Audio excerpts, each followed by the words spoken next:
The Ancient City. Book 3, Chapter 1. The Phratry and the Cury. The Tribe. As yet we have given no dates, nor can we now. In the history of these antique societies, the epochs are more easily marked by the succession of ideas and of institutions than by that of years. The study of the ancient rules of private law has enabled us to obtain a glimpse, beyond the times that are called historic, of a succession of centuries during which the family was the sole form of society. This family might then contain within its wide compass several thousand human beings. But in these limits, human association was yet too narrow for material needs, since this family hardly sufficed for all the chances of life, too narrow for the moral needs of our nature, for we have seen how incomplete was the knowledge of the divine, and how insufficient was the morality of this little world. The smallness of this primitive society corresponded well with the narrowness of the idea then entertained of the divinity. Every family had its gods, and men neither conceived of nor adored any save the domestic divinities. But he could not have contented himself long with these gods, so much below what his intelligence might attain.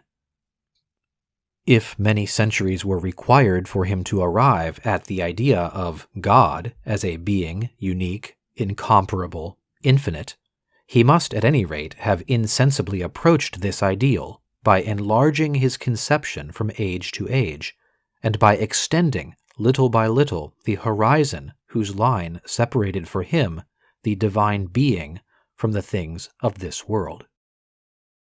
The religious idea and human society went on, therefore, expanding at the same time. The domestic religion forbade two families to mingle and unite, but it was possible for several families, without sacrificing anything of their special religions, to join at least for the celebration of another worship, which might have been common to all of them. And this is what happened. A certain number of families formed a group, called, in the Greek language, a Phratria, in the Latin, a Curia. Did there exist the tie of birth between the families of the same group? This cannot be affirmed. It is clear, however, that this new association was not formed without a certain enlargement of religious ideas. Even at the moment when they united, these families conceived the idea of a divinity superior to that of the household, one who was common to all, and who watched over the entire group. They raised an altar to him, lighted a sacred fire, and founded a worship. There was no Cury or Phratry that had not its altar and its protecting god. The religious act here was of the same nature as in the family. It consisted essentially of a repast, partaken of in common. The nourishment had been prepared upon the altar itself and was consequently sacred. While eating it, the worshippers recited prayers. The divinity was present and received his part of the food and drink. These religious repasts of the Cury lasted a long time at Rome. Cicero mentions them, and Ovid describes them. In the time of Augustus, they had still preserved all their antique forms. I have seen in those sacred dwellings, says a historian of this epoch, the repast displayed before the god. The tables were of wood, according to ancestral usage, and the dishes were of earthenware. The food was loaves, cakes of fine flour, and fruits. I saw the libations poured out. They did not fall from gold or silver cups, but from vessels of clay, and I admired the men of our day who remained so faithful to the rites and customs of their fathers. At Athens, these repasts took place during the festival called Apaturia. There were usages remaining in the latest period of Greek history which throw some light upon the nature of the ancient Phratry. Thus we see that in the time of Demosthenes, to be a member of a Phratry, one must have been born of a legitimate marriage in one of the families that composed it. for the religion of the Phratry, like that of the family, was transmitted only by blood. The young Athenian was presented to the Phratry by his father, who swore that this was his son. The admission took place with a religious ceremony. The Phratry sacrificed a victim and cooked the flesh upon the altar. All the members were present. If they refused to admit the newcomer, as they had a right to do, if they doubted the legitimacy of his birth, they took away the flesh from the altar. If they did not do this, if, after cooking, they shared with the young man the flesh of the victim, then he was admitted and became a member of the association. The explanation of these practices is that the ancients believed any nourishment prepared upon an altar and shared between several persons established among them an indissoluble bond and a sacred union that ceased only with life. Every Phratry or Cury had a chief, a Curion or Patriarch, whose principal function was to preside at the sacrifices. Perhaps his attributes were at first more extensive. The Phratry had its assemblies and its tribunal, and could pass decrees. In it, as well as in the family, there were a god, a worship, a priesthood, a legal tribunal, and a government. It was a small society that was modeled exactly upon the family. The association naturally continued to increase, and after the same fashion, several Phratries or Curies were grouped together and formed a tribe. This new circle also had its religion. In each tribe there were an altar and a protecting divinity.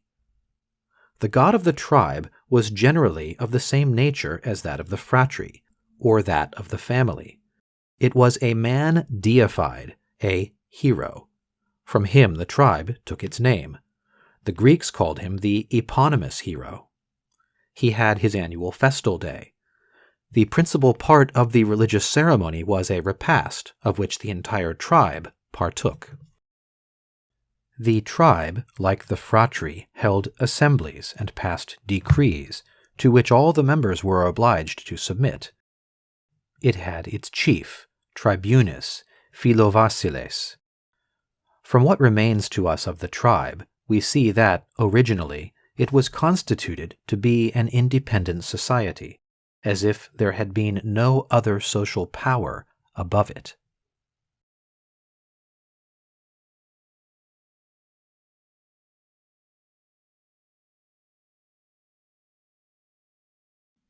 The Ancient City, Book 3, Chapter 2, New Religious Beliefs. 1. The Gods of Physical Nature. Before passing from the formation of tribes to the establishment of cities, we must mention an important element in the intellectual life of those ancient peoples. When we sought the most ancient beliefs of these men, we found a religion which had their dead ancestors for its object, and for its principal symbol, the sacred fire. It was this religion that founded the family and established the first laws. But this race has also had in all its branches another religion, the one whose principal figures were Zeus, Hera, Athena, Juno, that of the Hellenic Olympus, and of the Roman Capitol. Of these two religions, the first found its gods in the human soul. The second took them from physical nature. As the sentiment of living power and of conscience which he felt in himself inspired man with the first idea of the divine, so the view of this immensity which surrounded and overwhelmed him traced out for his religious sentiment another course. Man, in the early ages, was continually in the presence of nature. The habits of civilized life did not yet draw a line between it and him. His sight was charmed by its beauties, or dazzled by its grandeur. He enjoyed the light, he was terrified by the night, and when he saw the holy light of heaven return, he experienced a feeling of thankfulness. His life was in the hands of nature. He looked for the beneficent cloud on which his harvest depended. He feared the storm which might destroy the labor and hope of all the year. At every moment he felt his own feebleness and the incomparable power of what surrounded him. He experienced perpetually a mingled feeling of veneration, love, and terror for this power of nature. This sentiment did not conduct him at once to the conception of an only God ruling the universe, for as yet he had no idea of the universe. He knew not that the earth, the sun, and the stars are part of one same body. The thought did not occur to him that they might all be ruled by the same being. On first looking upon the external world, man pictured it to himself as a sort of confused republic, where rival forces made war upon each other. As he judged external objects from himself, and felt in himself a free person, he saw also in every part of creation, in the soil, in the tree, in the cloud, in the water of the river, in the sun, so many persons like himself. He endowed them with thought, volition, and choice of acts. As he thought them powerful, and was subject to their empire, he avowed his dependence, he invoked them and adored them, he made gods of them. Thus, in this race, the religious idea presented itself under two different forms. On the one hand, man attached the divine attribute to the invisible principle, to the intelligence, to what he perceived of the soul, to what of the sacred he felt in himself. On the other hand, he applied his ideas of the divine to the external object which he saw, which he loved or feared, to physical agents that were the masters of his happiness and of his life. These two orders of belief laid the foundation of two religions that lasted as long as Greek and Roman society. They did not make war upon each other. They even lived on very good terms, and shared the empire over man, but they never became confounded. Their dogmas were always entirely distinct, often contradictory, and their ceremonies and practices were absolutely different. The worship of the gods of Olympus and that of heroes and manas never had anything common between them. Which of these two religions was the earlier in date, no one can tell. It is certain, however, that one, that of the dead, having been fixed at a very early epoch, always remained unchangeable in its practices, while its dogmas faded away little by little.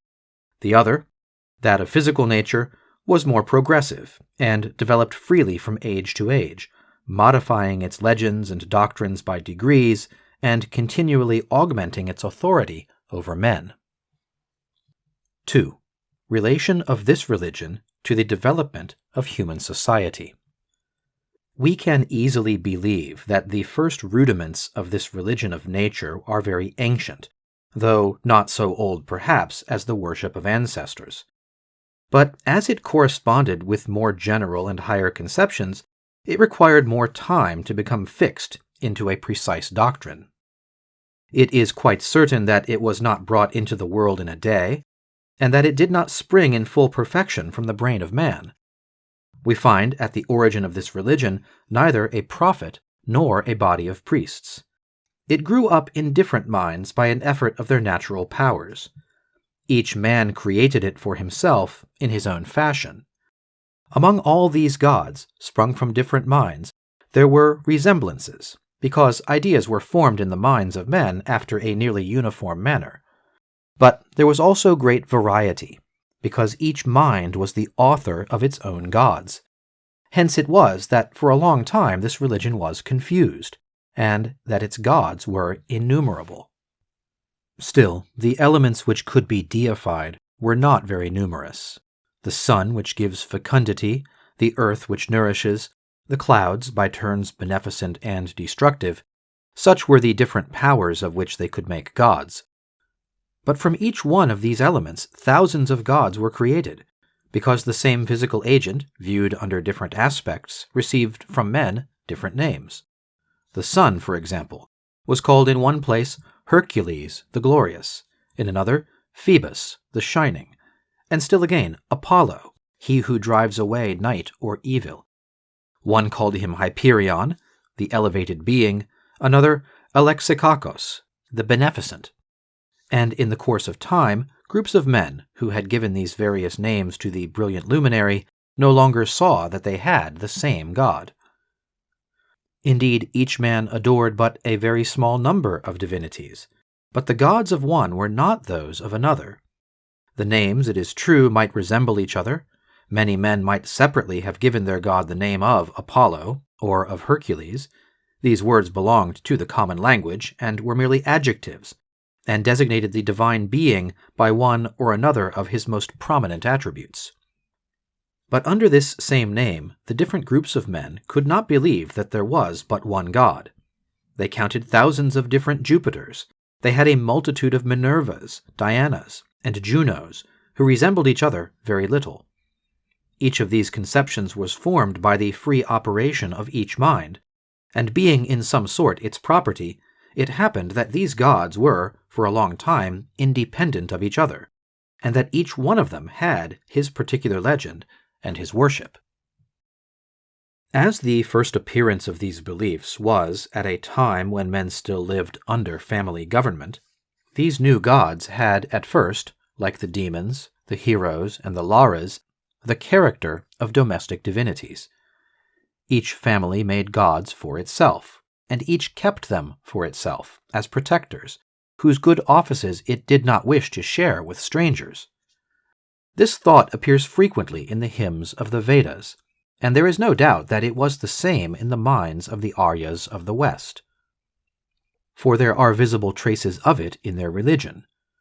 As soon as a family, by personifying a physical agent, had created a god, it associated him with its sacred fire, counted him among its penatas, and added a few words for him in its formula of prayer. This explains why we often meet among the ancients with expressions like this: the gods who sit near my hearth, the Jupiter of my hearth, the Apollo of my fathers. I conjure you, says Tecmessa to Ajax, in the name of the Jupiter who sits near your hearth. Medea the enchantress says in Euripides, I swear by Hecate, my protecting goddess, whom I venerate, and who inhabits this sanctuary of my hearth. When Virgil describes what is oldest in the religion of Rome, he shows Hercules associated with the sacred fire of Evander, and adored by him as a domestic divinity. Hence came those thousands of forms of local worship, among which no unity could ever be established. Hence those contests of the gods, of which polytheism is full, and which represent struggles of families, cantons, or villages. Hence, too, that innumerable multitude of gods and goddesses, of whom assuredly we know but the smallest part, for many have perished without even having left their names, simply because the families who adored them became extinct, or the cities that had adopted them were destroyed. It must have been a long time before these gods left the bosom of the families with whom they had originated, and who regarded them as their patrimony. We know even that many of them never became disengaged from this sort of domestic tie. The Demeter of Eleusis remained the special divinity of the family of the Eumolpidae. The Athena of the Acropolis of Athens belonged to the family of the Butidae. The Potaiti of Rome had a Hercules, and the Nautai a Minerva. It appears highly probable that the worship of Venus was for a long time limited to the family of the Julii, and that this goddess had no public worship at Rome. It happened in the course of time, the divinity of a family having acquired a great prestige over the imaginations of men, and appearing powerful in proportion to the prosperity of this family, that a whole city wished to adopt him and offer him public worship to obtain his favors. This was the case with the Demeter of the Eumolpidae, the Athena of the Butidae, and the Hercules of the Potaiti. But when a family consented thus to share its god, it retained at least the priesthood. We may remark that the dignity of the priest for each god was during a long time hereditary, and could not go out of a certain family. This is a vestige of a time when the god himself was the property of this family, when he protected it alone, and would be served only by it. We are correct, therefore, in saying that this second religion was at first in unison with the social condition of men. It was cradled in each family, and remained long bounded by this narrow horizon. but it lent itself more easily than the worship of the dead to the future progress of human association. Indeed, the ancestors, heroes, and manas were gods, who by their very nature could be adored only by a very small number of men, and who thus established a perpetual and impassable line of demarcation between families. The religion of the gods of nature was more comprehensive. No rigorous laws opposed the propagation of the worship of any of these gods. There was nothing in their nature that required them to be adored by one family only, and to repel the stranger. Finally, men must have come insensibly to perceive that the Jupiter of one family was really the same being or the same conception as the Jupiter of another, which they could never believe of two Lares, two ancestors, or two sacred fires. Let us add that the morality of this new religion was different. It was not confined to teaching men family duties. Jupiter was the god of hospitality. In his name came strangers, suppliants, the venerable poor, those who were to be treated as brothers.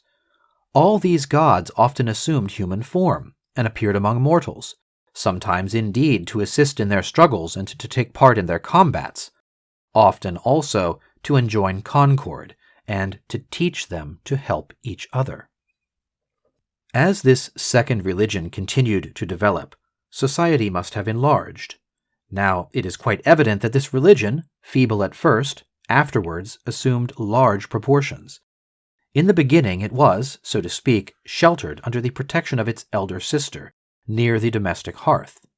There the god had obtained a small place, a narrow cella, near and opposite to the venerated altar, in order that a little of the respect which men had for the sacred fire might be shared by him.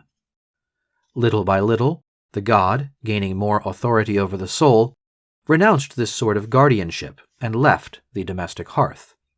He had a dwelling of his own, and his own sacrifices.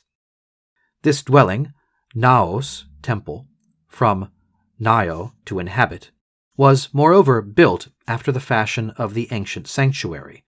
It was therefore a cella opposite a hearth, but the cella was enlarged and embellished, and became a temple. The holy fire remained at the entrance of the god's house, but appeared very small by the side of this house. What had at first been the principal had now become only an accessory. It ceased to be a god, and descended to the rank of the god's altar, an instrument for the sacrifice. Its office was to burn the flesh of the victim, and to carry the offering with men's prayers to the majestic divinity whose statue resided in the temple. When we see these temples rise and open their doors to the multitude of worshippers, we may be assured that human associations have become enlarged.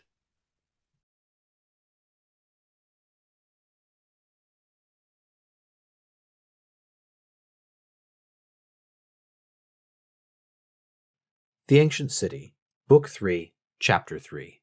The City is Formed. The tribe, like the family and the phratry, was established as an independent body, since it had a special worship from which the stranger was excluded. Once formed, no new family could be admitted to it. No more could two tribes be fused into one. Their religion was opposed to this. But just as several phratries were united in a tribe, several tribes might associate together, on condition that the religion of each should be respected. The day on which this alliance took place, the city existed. It is of little account to seek the cause which determined several neighboring tribes to unite. Sometimes it was voluntary, sometimes it was imposed by the superior force of a tribe, or by the powerful will of a man. What is certain is that the bond of the new association was still a religion. The tribes that united to form a city never failed to light a sacred fire and to adopt a common religion. Thus, human society in this race did not enlarge like a circle which increases on all sides, gaining little by little. There were, on the contrary, small groups which, having been long established, were finally joined together in larger ones.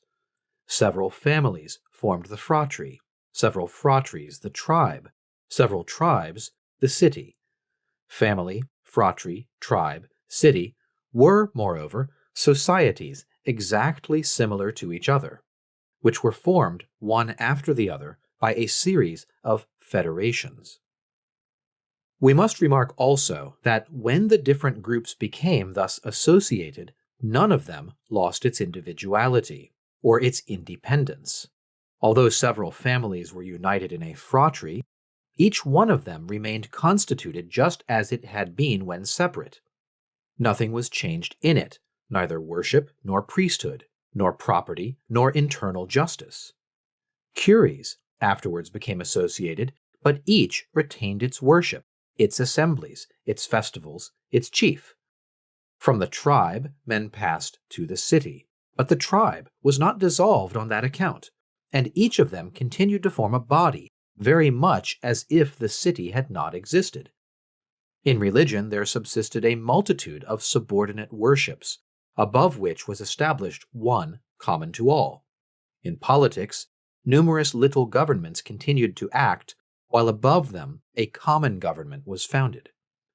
The city was a confederation, hence it was obliged, at least for several centuries, to respect the religious and civil independence of the tribes, curies, and families, and had not the right at first to interfere in the private affairs of each of these little bodies.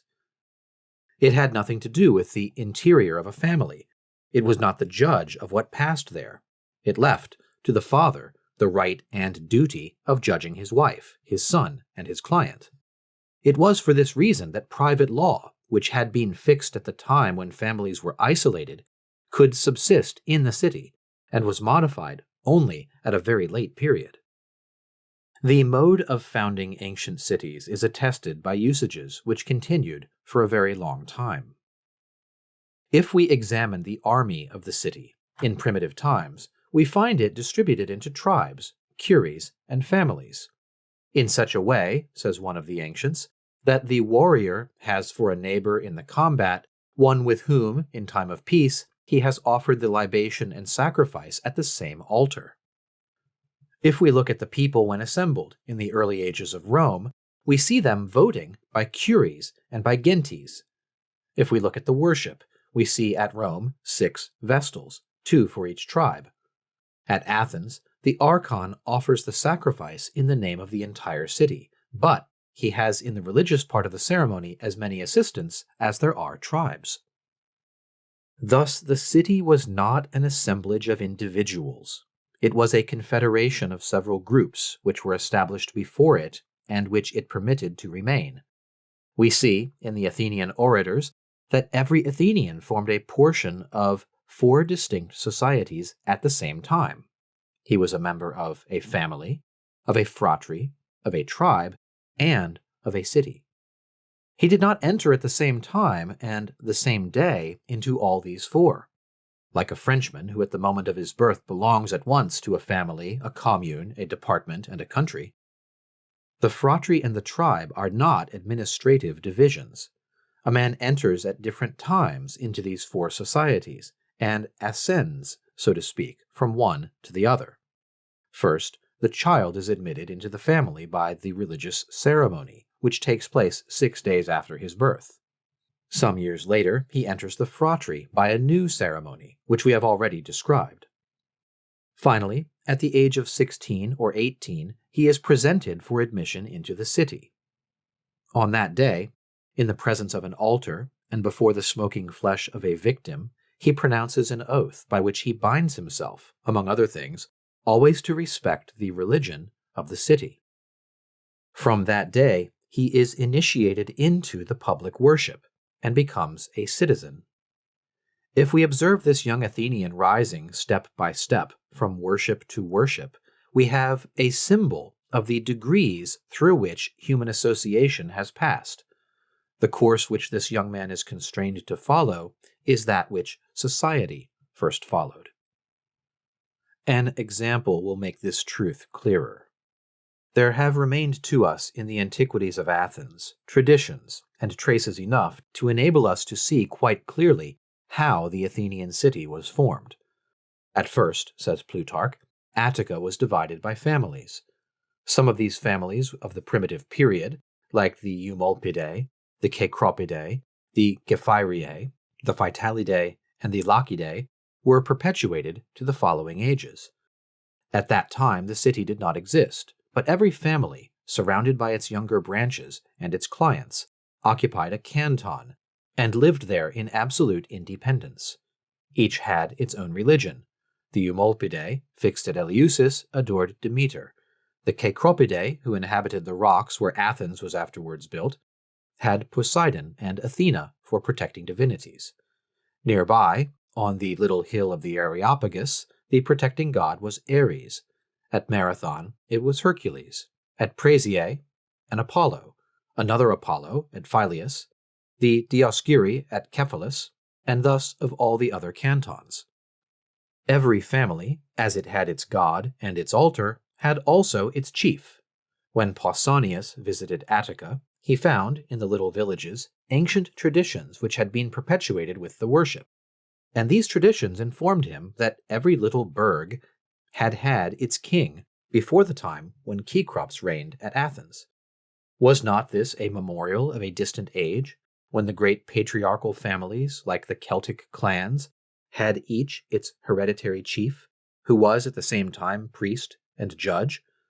Some 100 little societies then lived, isolated in the country, recognizing no political or religious bond among them, having each its territory, often at war, and living so completely separated that marriage between them was not always permitted.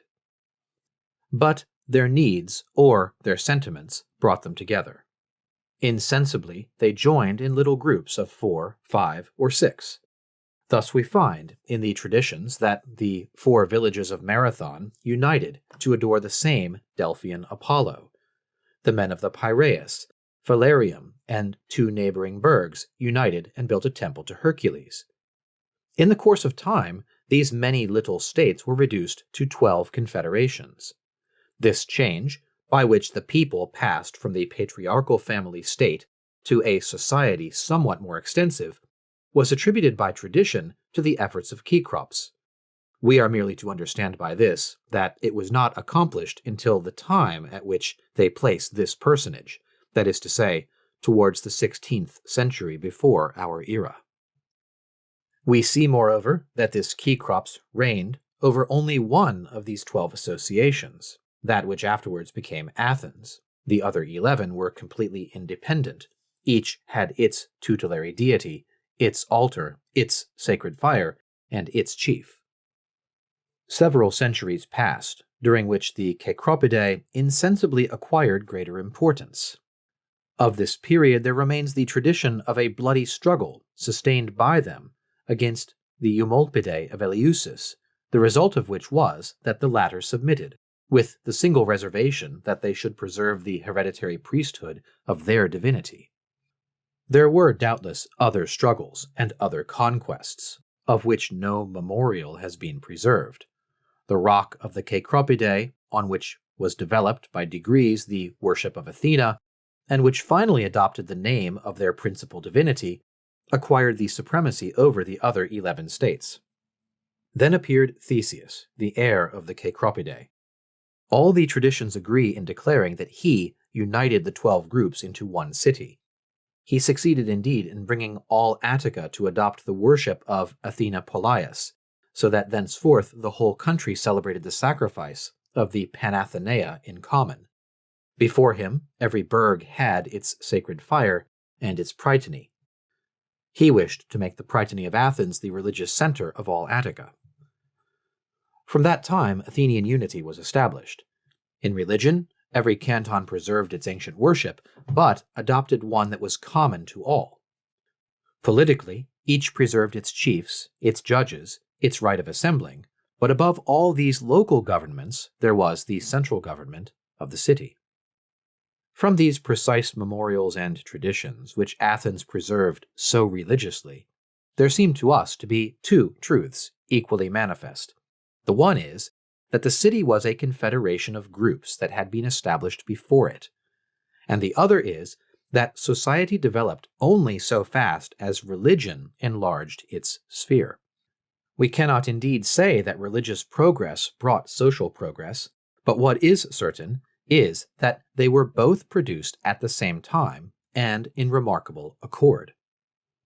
We should not lose sight of the excessive difficulty which, in primitive times, opposed the foundation of regular societies. The social tie was not easy to establish between those human beings who were so diverse, so free, so inconstant.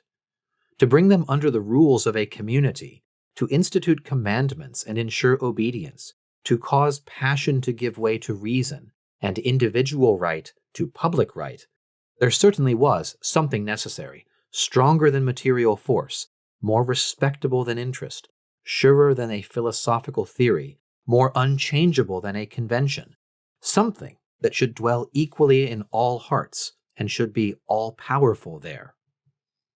This power was a belief. Nothing has more power over the soul.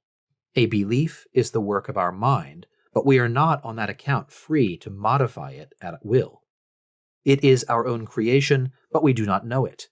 It is human, and we believe it a god. It is the effect of our power and is stronger than we are. It is in us. It does not quit us. It speaks to us at every moment. If it tells us to obey, we obey. If it traces duties for us, we submit. Man may indeed subdue nature, but he is subdued by his own thoughts. Now, an ancient belief commanded a man to honor his ancestor. The worship of the ancestor grouped a family around an altar.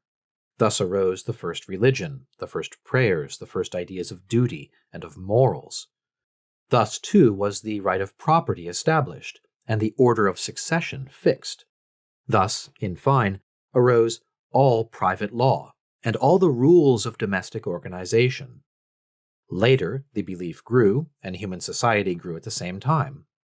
When men begin to perceive that there are common divinities for them, they unite in larger groups. The same rules, invented and established for the family, are applied successively to the phratry, the tribe, and the city.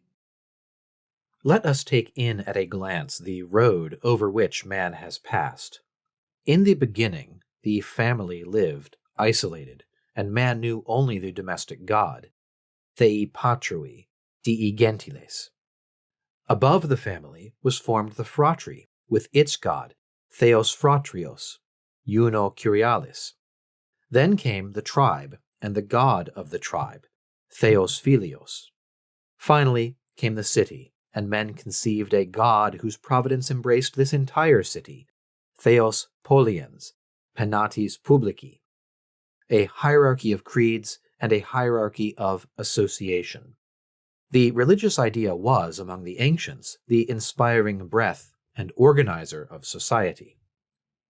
The traditions of the Hindus, of the Greeks, and of the Etruscans relate that the gods revealed social laws to man.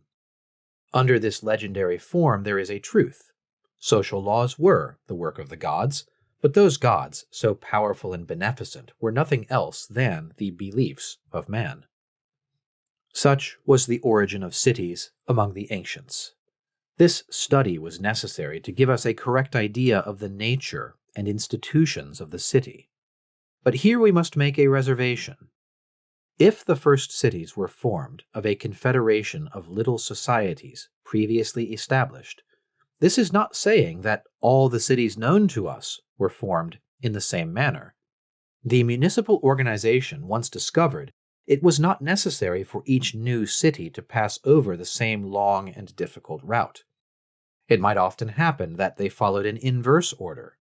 When a chief, quitting a city already organized, went to found another, he took with him commonly only a small number of his fellow citizens. He associated with them a multitude of other men who came from different parts, and might even belong to different races. But this chief never failed to organize the new state after the model of the one he had just quitted. Consequently, he divided his people into tribes and phratries. Each of these little associations had an altar, sacrifices, and festivals. Each even invented an ancient hero whom it honored with its worship, and from whom, with the lapse of time, it believed itself to have been descended. It often happened, too, that the men of some country lived without laws and without order, either because no one had ever been able to establish a social organization there, as in Arcadia, or because it had been corrupted and dissolved by two rapid revolutions, as it's at Cyrene and Thurii. If a legislator undertook to establish order among these men, he never failed to commence by dividing them into tribes and phratries, as if this were the only type of society. In each of these organizations, he named an eponymous hero, established sacrifices, and inaugurated traditions. This was always the manner of commencing, if he wished to found a regular society. Thus Plato did, when he imagined a model city.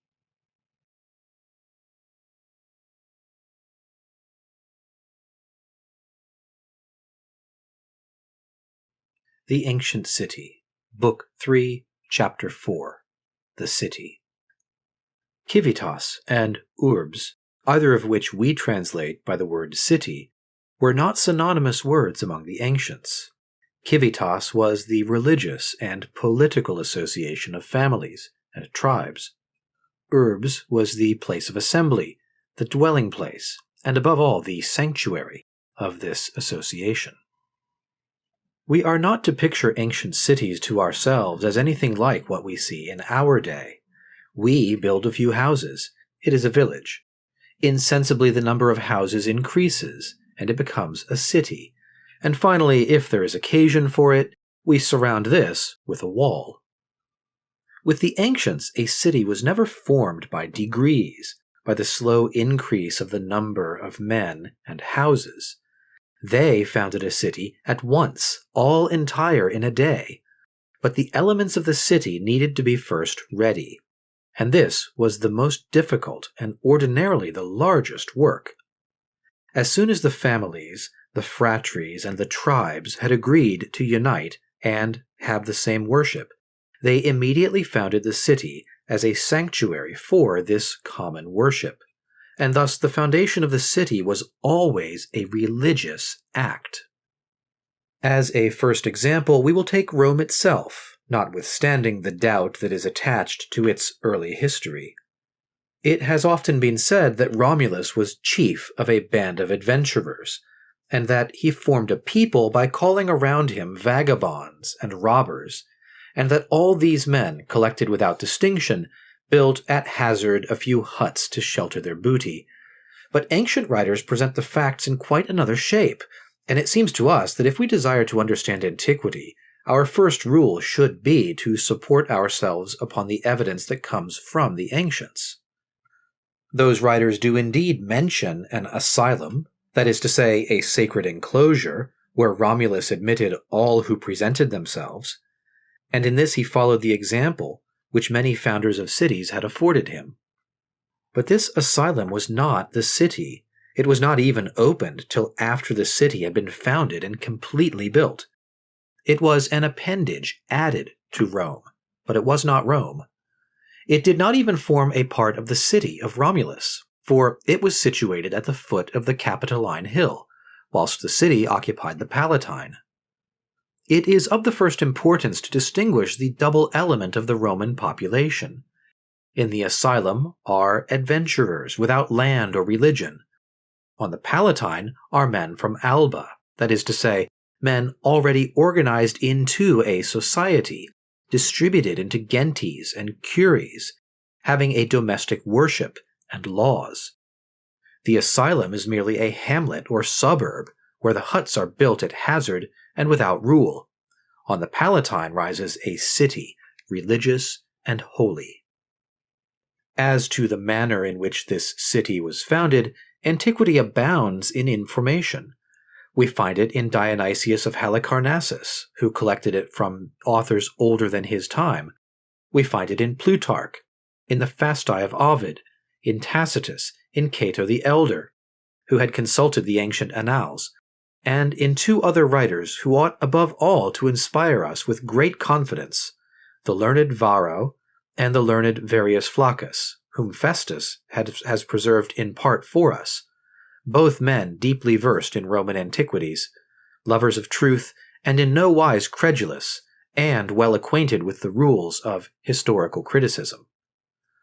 All these writers have transmitted to us the tradition of the religious ceremony which marked the foundation of Rome, and we are not prepared to reject so great a number of witnesses.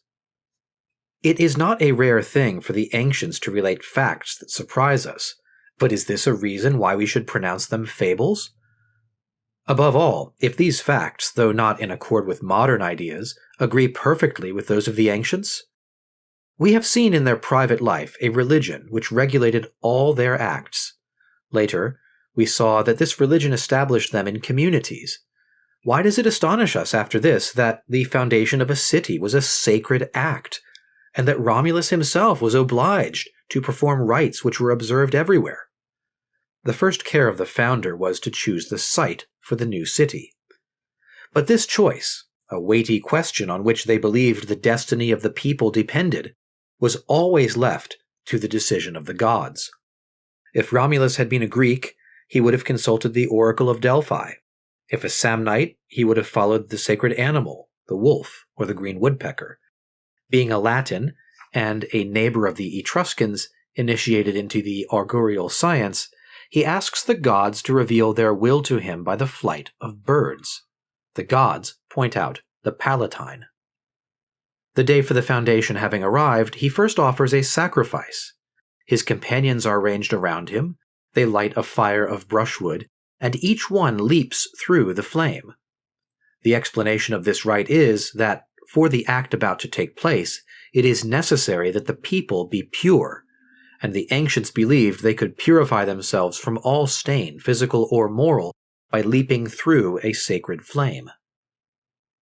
When this preliminary ceremony had prepared the people for the grand act of the foundation, Romulus dug a small trench of a circular form and threw into it a clod of earth which he had brought from the city of Alba.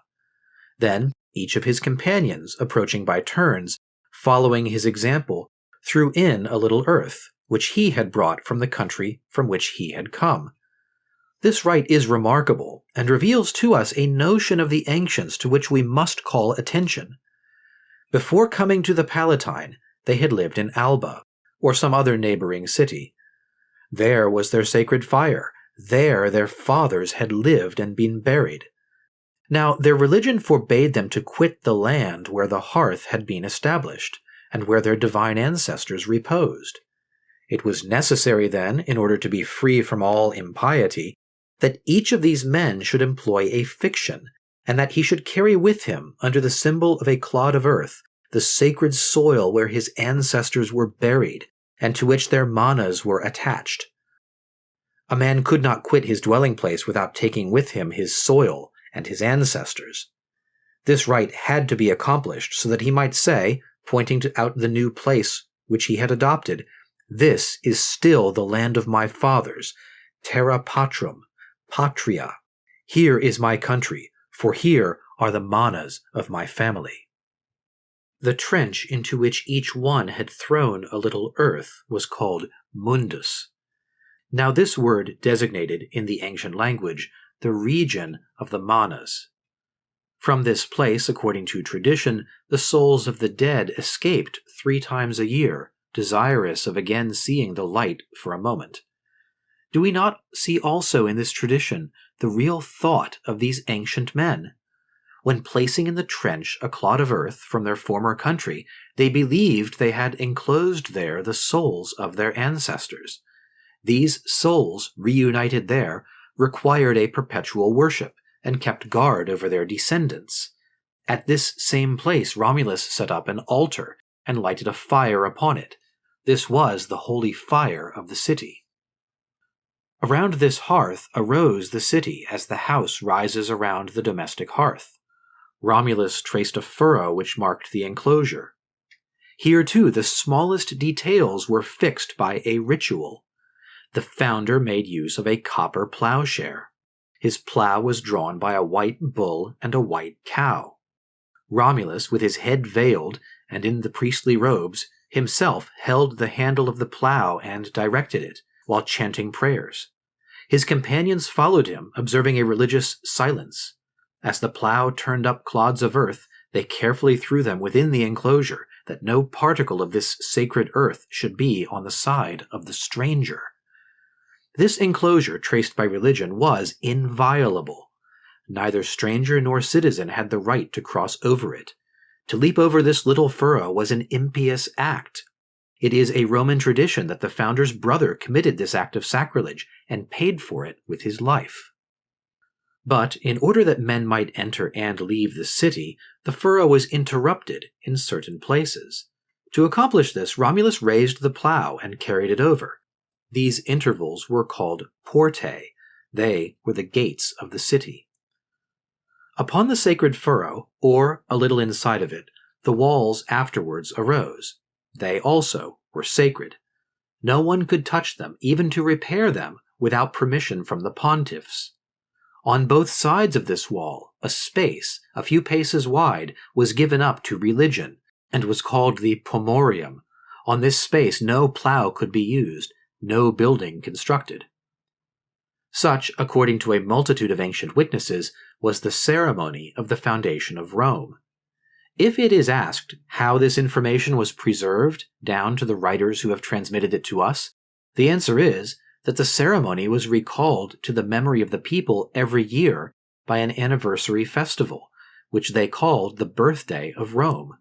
This festival was celebrated through all antiquity, from year to year, and the Roman people still celebrate it today, at the same date as formerly, the 21st of April.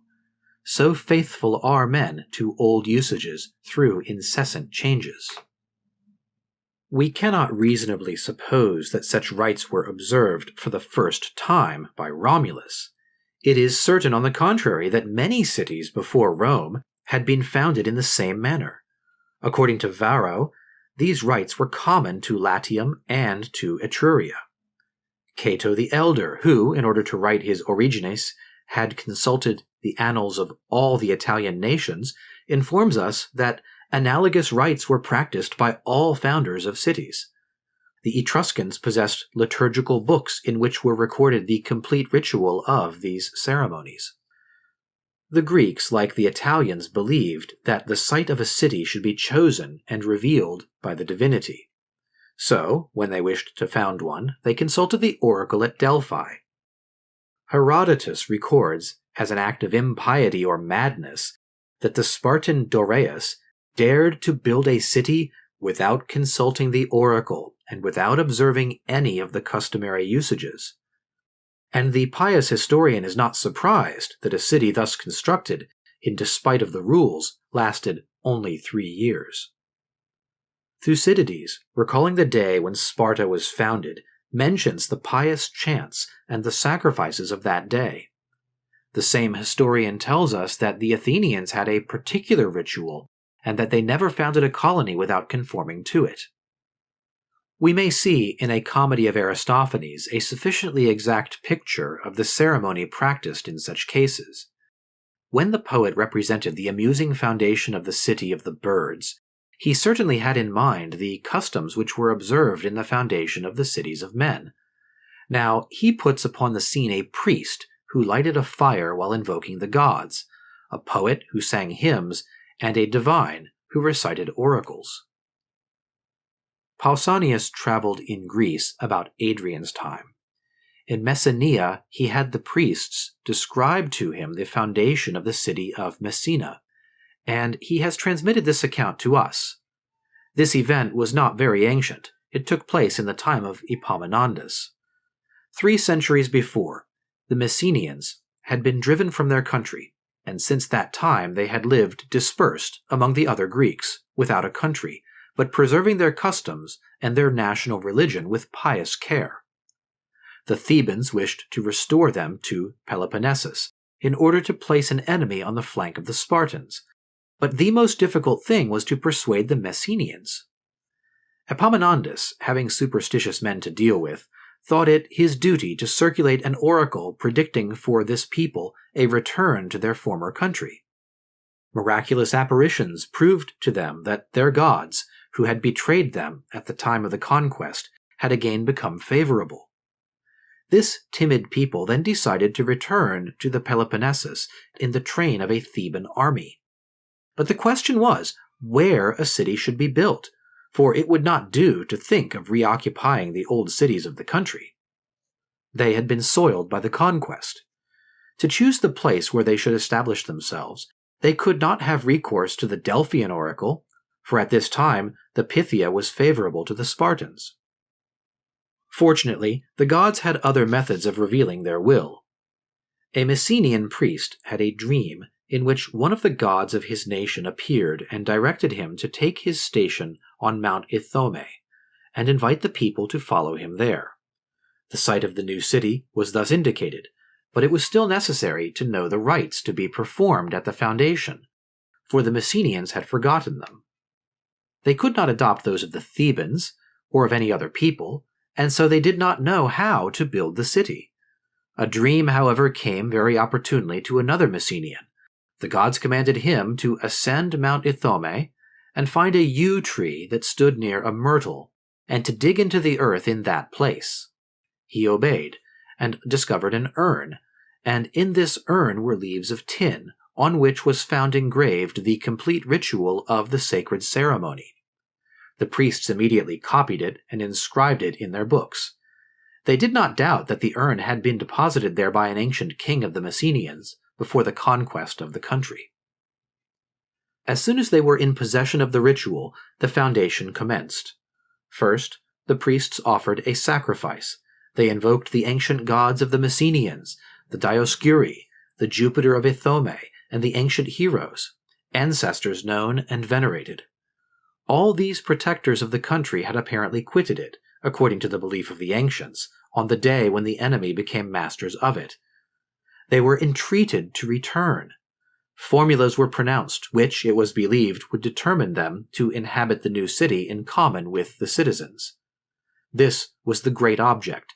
To fix the residence of the gods with themselves was what these men had the most at heart, and we may be sure that the religious ceremony had no other aim. Just as the companions of Romulus dug a trench and thought to bury the manes of their ancestors there, so the contemporaries of Epaminondas called to themselves their heroes, their divine ancestors, and the gods of their country. They thought that by rites and formulas they could attach these sacred beings to the soil which they themselves were going to occupy, and could shut them up within the enclosure which themselves were about to trace. And they said to them, "Come with us, O divine kings, and dwell with us in this city." The first day was occupied with these sacrifices and these prayers. The next day the boundaries were traced, whilst the people sang religious hymns. We are surprised at first when we see in the ancient authors that there was no city, however ancient it might be, which did not pretend to know the name of its founder and the date of its foundation. This is because a city could not lose the recollection of the sacred ceremony which had marked its birth. For every year it celebrated the anniversary of this birthday with a sacrifice. Athens, as well as Rome, celebrated its birthday. It often happened that colonists or conquerors established themselves in a city already built. They had not to build houses, for nothing opposed their occupying those of the vanquished, but they had to perform the ceremony of foundation, that is, to establish their sacred fires and to fix their national gods in their new home. This explains the statements of Thucydides and Herodotus that the Dorians founded Lacedaemon and the Ionians Miletus, though these two tribes found Lacedaemon and Miletus built and already very ancient. These usages show clearly what a city was in the opinion of the ancients. Surrounded by a sacred enclosure and extending around an altar, it was the religious abode of gods and citizens. Livy said of Rome, "There is not a place in this city which is not impregnated with religion, and which is not occupied by some divinity. The gods inhabit it." What Livy said of Rome, any man might say of his own city, for if it had been founded according to the rites, it had received within its walls protecting gods, who were, as we may say, implanted in its soil, and could never quit it. Every city was a sanctuary. Every city might be called holy. As the gods were attached to a city forever, so the people could never again abandon a place where their gods were established. In this respect, there was a reciprocal engagement, a sort of contract between gods and men. At one time, the tribunes of the people proposed, as Rome, devastated by the Gauls, was no longer anything but a heap of ruins, and as, 5 leagues distant, there was a city all built, large, beautiful, well-situated, and without inhabitants, since the Romans had conquered it, that the people should abandon the ruins of Rome and remove to Veii. But the pious Camillus replied, "Our city was religiously founded. The gods themselves pointed out the place and took up their abode here with our fathers. Ruined as it is, it still remains the dwelling of our national gods." And the Romans remained at Rome. Something sacred and divine was naturally associated with these cities which the gods had founded, and which they continued to fill with their presence. We know that Roman traditions promised that Rome should be eternal. Every city had similar traditions. The ancients built all their cities to be eternal.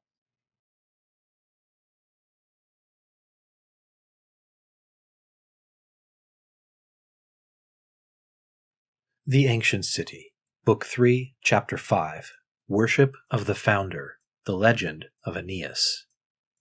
The founder was the man who accomplished the religious act without which a city could not exist. He established the hearth where the sacred fire was eternally to burn. He it was who, by his prayers and his rites, called the gods and fixed them forever in the new city.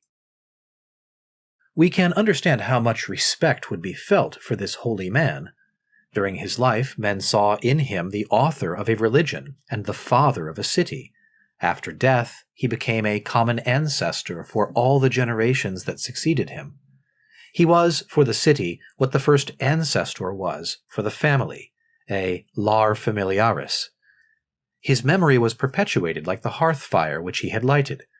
Men established a worship for him and believed him to be a god, and the city adored him as its providence. Sacrifices and festivals were renewed every year over his tomb.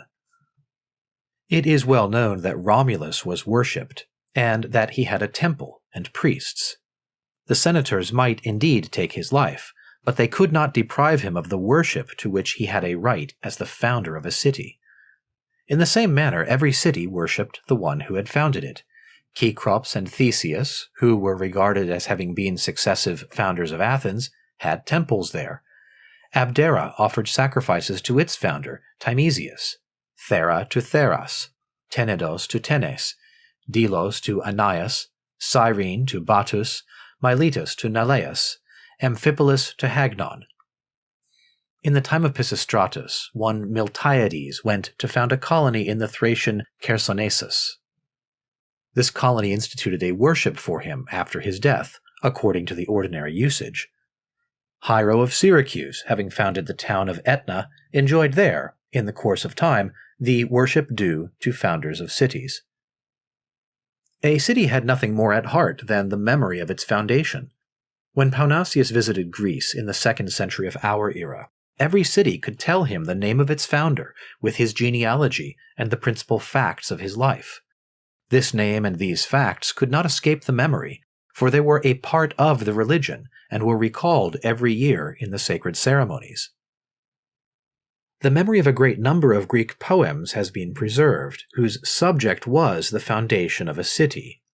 Philochorus sang that of Salamis, Ion that of Chios, Crito that of Syracuse, Zopyrus that of Miletus, and Apollonius, Hermogenes, Hellenicus, and Diocles composed poems or histories on the same subject. There was not perhaps a single city that had not its poem, or at least its hymn, on the sacred act that had given it birth. Among all these ancient poems which had the sacred foundation of a city for their theme, there is one that has not been allowed to perish, because its subject rendered it dear to a city, and its beauties have rendered it precious to all nations and all ages. We know that Aeneas founded Lavinium, whence sprang the Albans and the Romans, and that consequently he was regarded as the first founder of Rome.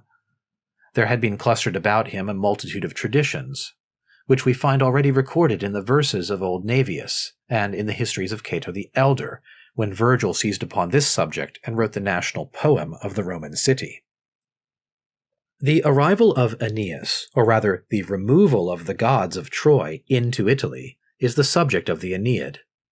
The poem sings of this man who traversed the seas to found a city and transport his gods to Latium, dum conduret urbum inferetque deos Latio, till he should found a city and introduce his gods into Latium. We must not judge the Aeneid after our modern ideas. Men often complain at not finding in Aeneas bravery, dash, passion. They tire of that epithet of pious which is continually repeated. They are astonished to see this warrior consulting his penates with a care so scrupulous, invoking some divinity at every new turn of affairs, raising his arms to heaven when he ought to be fighting, allowing himself to be tossed over all seas by the oracles, and shedding tears at the sight of danger.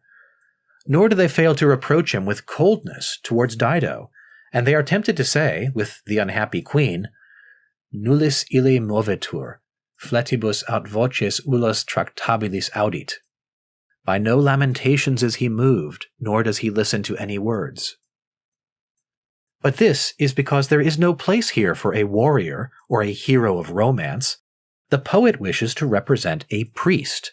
Aeneas is the chief of a worship, a holy man, the divine founder, whose mission is to save the penates of his city. Sum pius Aeneos raptos qui ex hoste penatis classe vehu mecum. I am pious Aeneas who carries with me my penates, snatched from the enemy. His dominant quality ought to be piety, and the epithet which the poet oftenest applies to him is that which becomes him best. His virtue ought to be a cold and lofty impersonality, making of him not a man, but an instrument of the gods. Why should we look for passion in him? He has no right to the passions, or at any rate, he should confine them to the depths of his heart.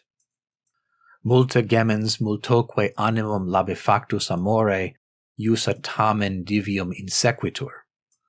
Groaning much and wavering in mind on account of his great love, nevertheless he carries out the orders of the gods. Already in Homer, Aeneas was a holy personage, a high priest, whom the people venerated as a god, and whom Jupiter preferred to Hector. In Virgil, he is the guardian and savior of the Trojan gods. During the night that completed the ruin of the city, Hector appeared to him in a dream, and said to him, Troy confides its gods to thee, search out a new city for them. At the same time he committed to him the sacred things, the protecting statues, and the sacred fire that was never to be extinguished. This dream is not simply an ornament placed there by the fancy of the poet. It is, on the contrary, the foundation on which the entire poem rests, for it is through this that Aeneas becomes the depositary of the city gods, and that his holy mission is revealed to him. The herbs of the Trojans, the material part of Troy, has perished, but not the Trojan civitas. Thanks to Aeneas, the sacred fire is not extinguished, and the gods still have a worship. The city and the gods are with Aeneas. They cross the seas and seek a country where it is permitted them to stop. Consideri teucros erantesque deos agitataque numina Trojae. That the Trojans may settle, and their wandering gods, and the harassed divinities of Troy. Aeneas seeks a fixed home, small though it may be, for his paternal gods. Dis sedem exiguam patris, some humble dwelling for our fathers' gods. But the choice of this home, to which the destiny of the city shall be forever bound, does not depend upon men, it belongs to the gods. Aeneas consults the priest and interrogates the oracles. He does not himself determine his route or his object. He is directed by the divinity. Italiam non sponte sequor. Italy is my goal, but not of my free will. He would have stayed in Thrace, in Crete, in Sicily, at Carthage with Dido. Fata obstant. Between him and his desire of rest, between him and his love, There always comes the will of the gods, the revealed word, Phata. We must not deceive ourselves in this. The real hero of the poem is not Aeneas. The gods of Troy take the place of the hero, the same gods that one day are to be those of Rome. The subject of the Aeneid is the struggle of the Roman gods against a hostile divinity. Obstacles of every kind are placed in their way. Dante mollis erat Romanum condere gentem. Of so great a toil was it to found the Roman race. The tempest comes near engulfing them, the love of a woman almost enslaves them, but they triumph over everything and arrive at the object sought. Fata viam inveniunt, fate finds the way. Things like these would interest the Romans to a wonderful degree. In this poem they saw themselves, their founder, their city, their institutions, their religion, their empire. For without those gods, the Roman city would not have existed.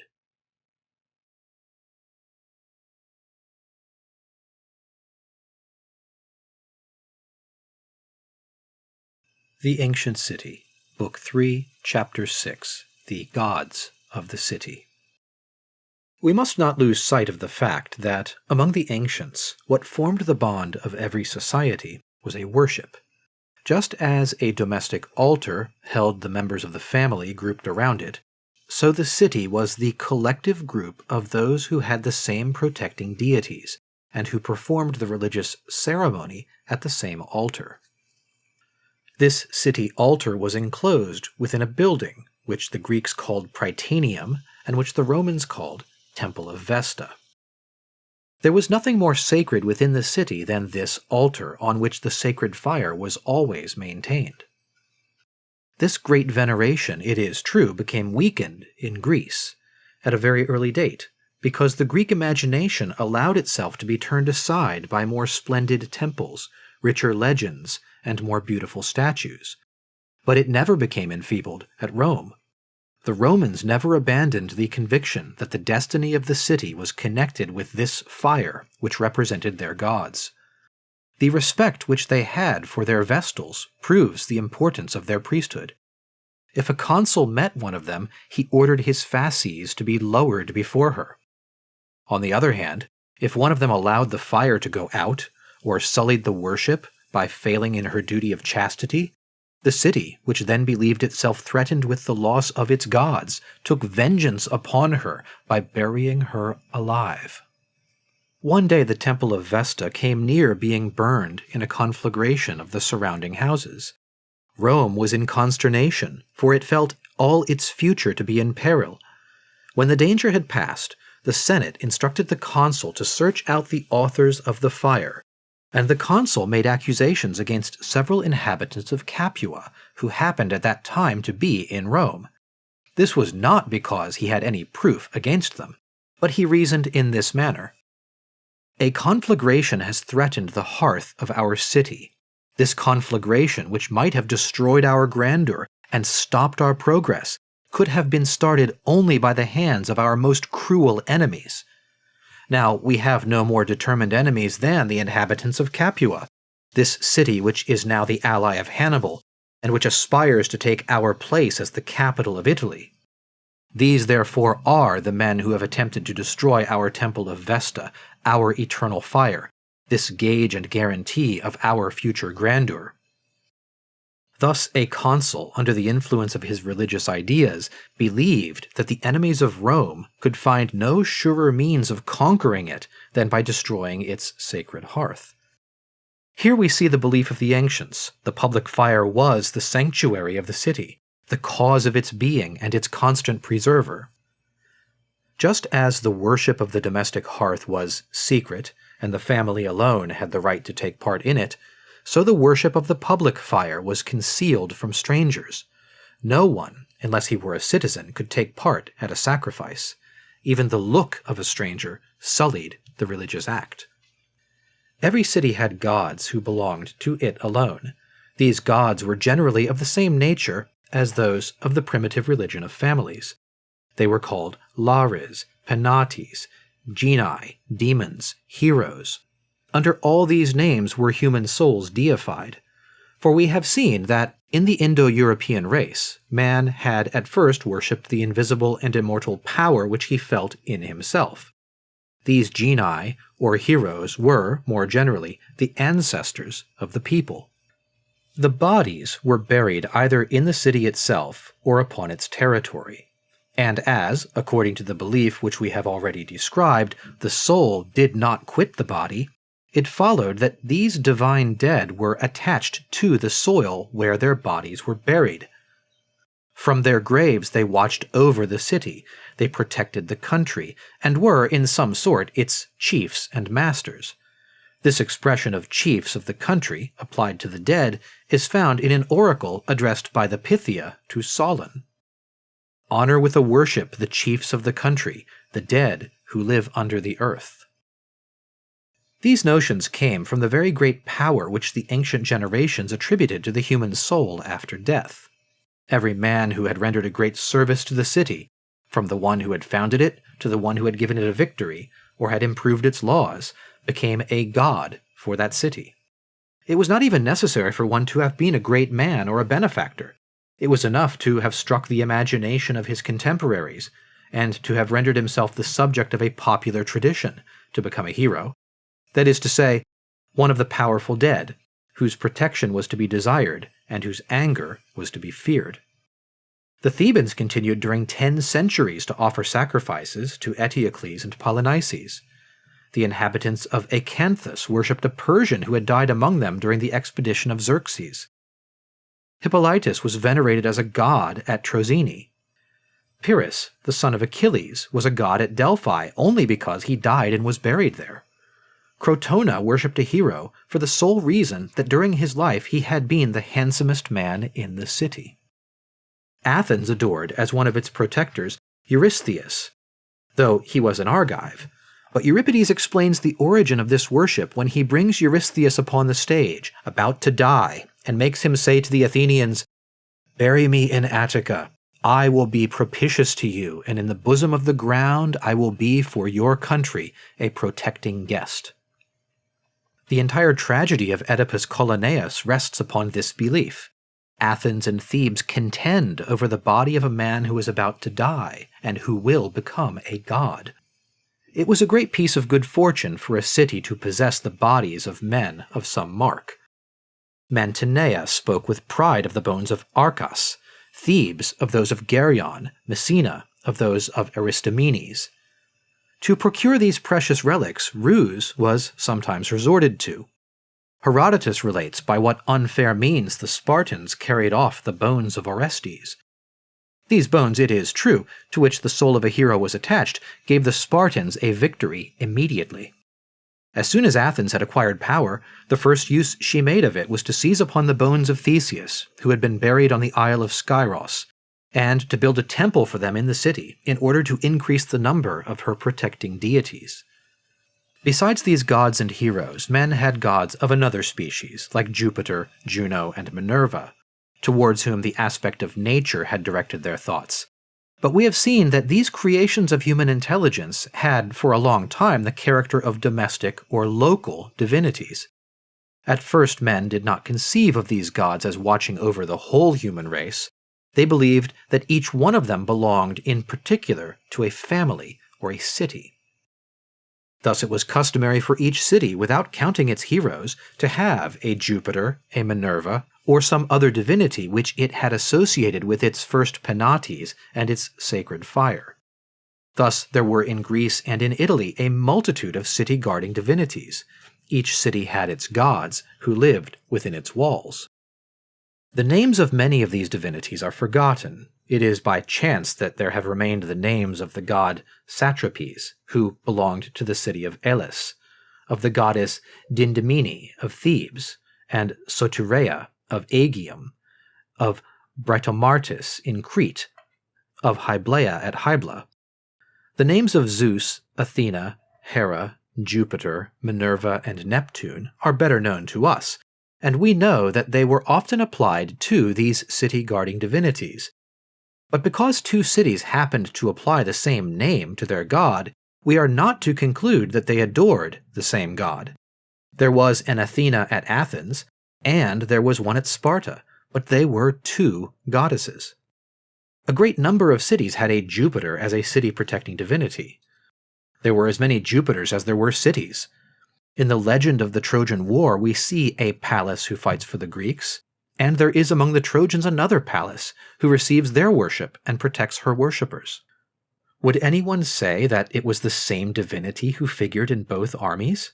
Certainly not, for the ancients did not attribute the gift of ubiquity to their gods. The cities of Argos and Samos had each a Hera Polias, but it was not the same goddess, for she was represented in the two cities with very different attributes. There was at Rome a Juno. At a distance of 5 leagues, the city of Veii had another. So little were they the same divinity that we see the dictator Camillus, while besieging Veii, address himself to the Juno of the enemy to induce her to abandon the Etruscan city and pass into his camp. When he is master of the city, he takes the statue, well persuaded that he gains possession of the goddess at the same time, and devoutly transports it to Rome.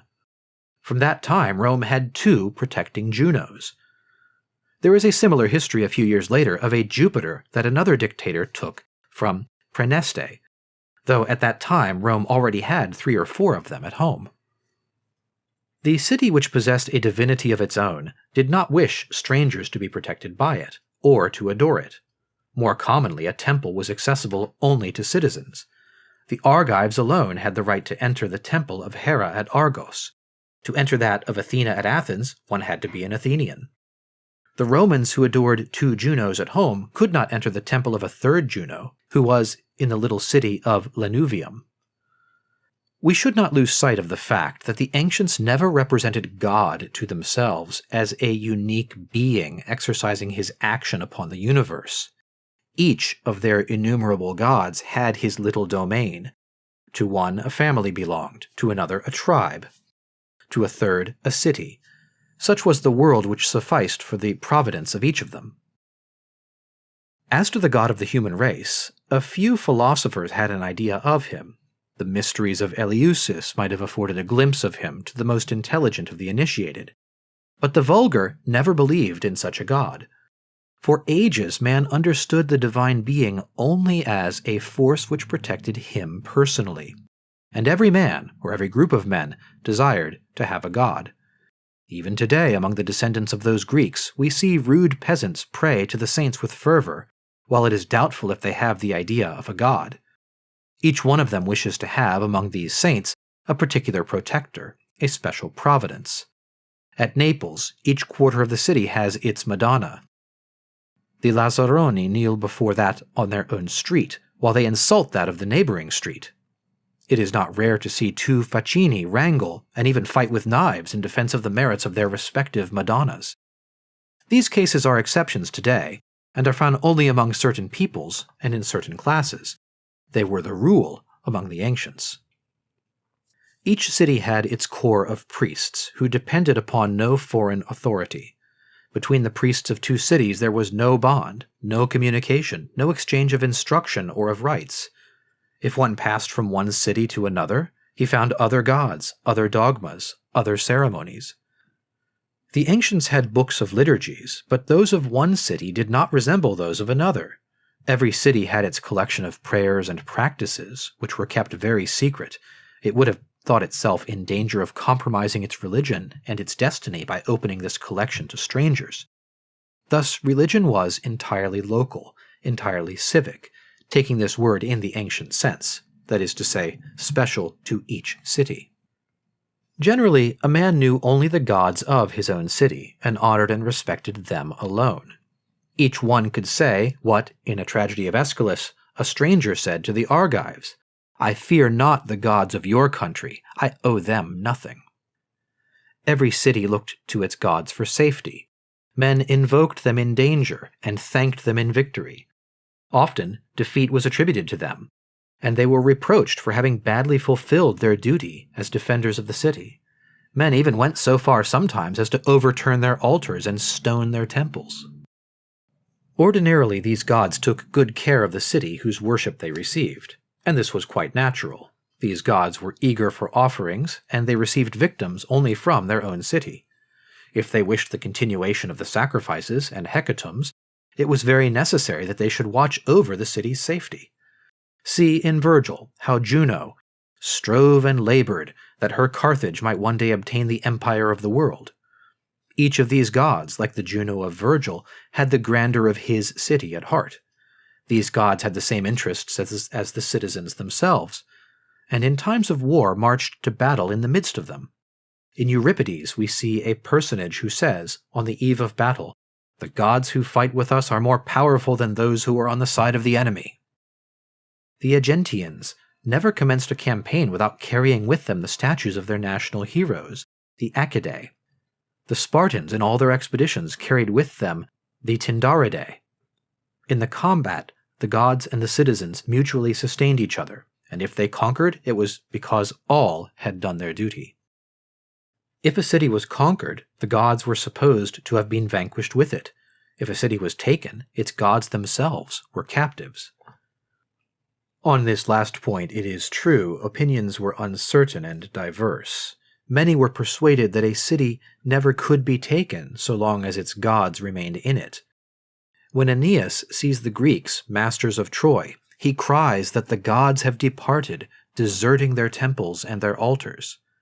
In Aeschylus, the chorus of Thebans expresses the same belief when, at the approach of the enemy, it implores the gods not to abandon the city. According to this opinion, in order to take a city, it was necessary to make the gods leave it. For this purpose, the Romans employed a certain formula which they had in their rituals, and which Macrobius has preserved. "O thou great one, who hast this city under thy protection, I pray thee, I adore thee, I ask of thee as a favor, to abandon this city and this people, to quit these temples, these sacred places, and having separated thyself from them, to come to Rome, to me and mine. May our city, our temples, and our sacred places be more agreeable and more dear to thee. Take us under thy protection. If thou doest this, I will found a temple in thine honor." Now the ancients were convinced that there were formulas so efficacious and powerful that, if one pronounced them exactly and without changing a single word, the god could not resist the request of men. The god thus called upon passed over therefore to the side of the enemy, and the city was taken. In Greece we find the same opinions and similar customs. Even in the time of Thucydides, when the Greeks besieged a city, they never failed to address an invocation to its gods that they might permit it to be taken. Often, instead of employing a formula to attract the god, the Greeks preferred to carry off its statue by stealth. Everybody knows the legend of Ulysses carrying off the palace of the Trojans. At another time, the Aeginetans, wishing to make war upon Epidaurus, commenced by carrying off 2 protecting statues of that city and transported them to their own city. Herodotus relates that the Athenians wished to make war upon the Aeginetans, but the enterprise was hazardous, for Aegina had a protecting hero of great power and of singular fidelity. This was Aeacus. The Athenians, after having studied the matter over, put off the execution of their design for 30 years. At the same time, they built in their own country a chapel to this same Aeacus, and devoted a worship to him. They were persuaded that if this worship was continued without interruption during 30 years, the god would belong no longer to the Aeginetans, but to themselves. Indeed, it seemed to them that a god could not accept fat victims for so long a time without placing himself under obligations to those who had offered them. Aeacus, therefore, would in the end be forced to abandon the interests of the Aeginetans and to give the victory to the Athenians. Here is another case from Plutarch. Solon desired that Athens might become mistress of the little isle of Salamis, which then belonged to the Megarians. He consulted the oracle. The oracle answered, "If you wish to conquer the isle, you must first gain the favor of the heroes who protect it and who inhabit it." Solon obeyed. In the name of Athens, he offered sacrifices to the 2 principal heroes of Salamis. These heroes did not resist the gifts that were offered them, but went over to the Athenian side, and the isle, deprived of protectors, was conquered. In time of war, if the besiegers sought to gain possession of the divinities of the city, the besieged, on their part, did their best to retain them. Sometimes they bound the god with chains to prevent him from deserting. At other times, they concealed him from all eyes that the enemy might not find him. Or, still again, they opposed to the formula by which the enemy attempted to bribe the god another formula which had the power to retain him. The Romans had imagined a means which seemed to them to be surer. They kept secret the name of the principal and the most powerful of their protecting gods. They thought that, as the enemy could never call this god by his name, he would never abandon their side, and that their city would never be taken. We see by this what a singular idea the ancients had of the gods. It was a long time before they conceived the divinity as a supreme power. Every family had its domestic religion, every city had its national religion. A city was like a little church, all complete, which had its gods, its dogmas, and its worship. These beliefs appear very crude to us, but they were those of the most intellectual people of ancient times, and have exercised upon this people and upon the Romans so important an influence that the greater part of their laws, of their institutions, and of their history is from this source.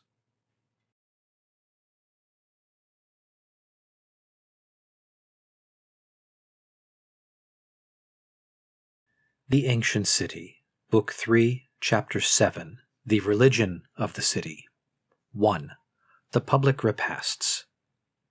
We have already seen that the principal ceremony of the domestic worship was a repast, which they called a sacrifice. To eat food prepared upon an altar was, to all appearance, the first form which men gave to the religious act. The need of putting themselves in communion with the divinity was satisfied by this repast, to which they invited him, and of which they gave him his part. The principal ceremony of the city worship was also a repast of this nature. It was partaken of in common by all the citizens in honor of the protecting divinities. The celebrating of these public repasts was universal in Greece, and men believed that the safety of the city depended upon their accomplishment. The Odyssey gives us a description of one of these sacred feasts. 9 long tables are spread for the people of Pylos, and at each one of them 500 citizens are seated, and each group has immolated 9 bulls in honor of the gods. This repast, which was called the Feast of the Gods, begins and ends with libations and prayers. The ancient custom of repasts in common is also mentioned in the oldest Athenian traditions.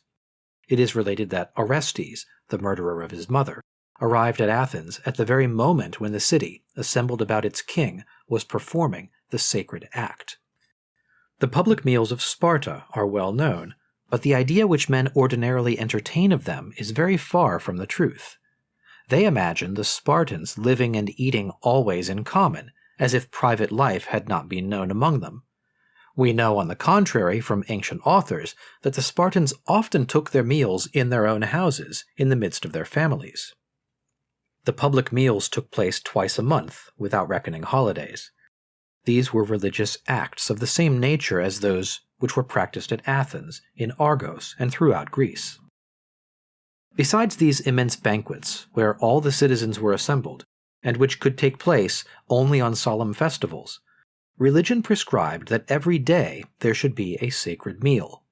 For this purpose, men chosen by the city were required to eat together, in its name, within the enclosure of the Prytaneum, in the presence of the sacred fire and the protecting gods. The Greeks were convinced that if this repast was interrupted for but a single day, the state was menaced with the loss of the favor of its gods. At Athens, the men who took part in the common meal were selected by lot, and the law severely punished those who refused to perform this duty. The citizens who sat at the sacred table were clothed, for the time, with a sacerdotal character. They were called parasites. This word, which at a later period became a term of contempt, was in the beginning a sacred title. In the time of Demosthenes, the parasites had disappeared, but the prytanes were still required to eat together in the Prytaneum. In all the cities there were halls destined for common meals. If we observe how matters passed at this meal, we shall easily recognize the religious ceremony. Every guest had a crown upon his head. It was a custom of the ancients to wear a crown of leaves or flowers when one performed a solemn religious act. The more one is adorned with flowers, they said, the surer one is of pleasing the gods, but if you sacrifice without wearing a crown, they will turn from you. A crown, they also said, is a herald of good omen, which prayer sends before it towards the gods. For the same reason, the banqueters were clothed in robes of white. White was the sacred color among the ancients, that which pleased the gods. The meal invariably commenced with a prayer and libations, and hymns were sung. The nature of the dishes and the kind of wine that was to be served were regulated by the rules of each city. To deviate in the least from the usage followed in primitive times, to present a new dish or alter the rhythm of the sacred hymns was a grave impiety, for which the whole city was responsible to the gods. Religion even went so far as to fix the nature of the vessels that ought to be employed, both for the cooking of the food and for the service of the table. In one city the bread must be served in copper baskets, in another earthen dishes had to be employed. Even the form of the loaves was immutably fixed. These rules of the old religion continued to be observed, and the sacred meals always preserved their primitive simplicity. Creeds, manners, social condition all changed, but these meals remained unchangeable, for the Greeks were very scrupulous observers of their national religion. It is but just to add that when the guests had satisfied the requirements of religion by eating the prescribed food, they might immediately afterwards commence another meal, more expensive and better suited to their taste. This was quite a common practice at Sparta. The custom of religious meals was common in Italy as well as in Greece. It existed anciently, Aristotle tells us, among the peoples known as Onotrians, Oscans, and Ausonians. Virgil has mentioned it twice in the Aeneid. Old Latinus receives the envoys of Aeneas not in his home, but in the temple, consecrated by the religion of his ancestors. There took place the sacred feasts after the immolation of the victims. There all the family chiefs sat together at long tables. Farther along, when Aeneas arrives at the home of Evander, he finds him celebrating a sacrifice. The king is in the midst of his people. All are crowned with flowers. All, seated at the same table, sing a hymn in praise of the god of the city. This custom was perpetuated at Rome. There was always a hall where the representatives of the Curies ate together. The Senate, on certain days, held a sacred repast in the Capitol. At the solemn festivals, tables were spread in the streets, and the whole people ate at them. Originally, the pontiffs presided at these repasts. Later, this care was delegated to special priests, who were called epulones. These old customs give us an idea of the close tie which united the members of a city. Human association was a religion. Its symbol was a meal, of which they partook together. We must picture to ourselves one of these little primitive societies, all assembled, or the heads of families at least, at the same table, each clothed in white with a crown upon his head. All make the libation together, recite the same prayer, sing the same hymns, and eat the same food prepared upon the same altar. In their midst their ancestors are present, and the protecting gods share the meal. Neither interest, nor agreement, nor habit creates the social bond. It is this holy communion, piously accomplished in the presence of the gods of the city.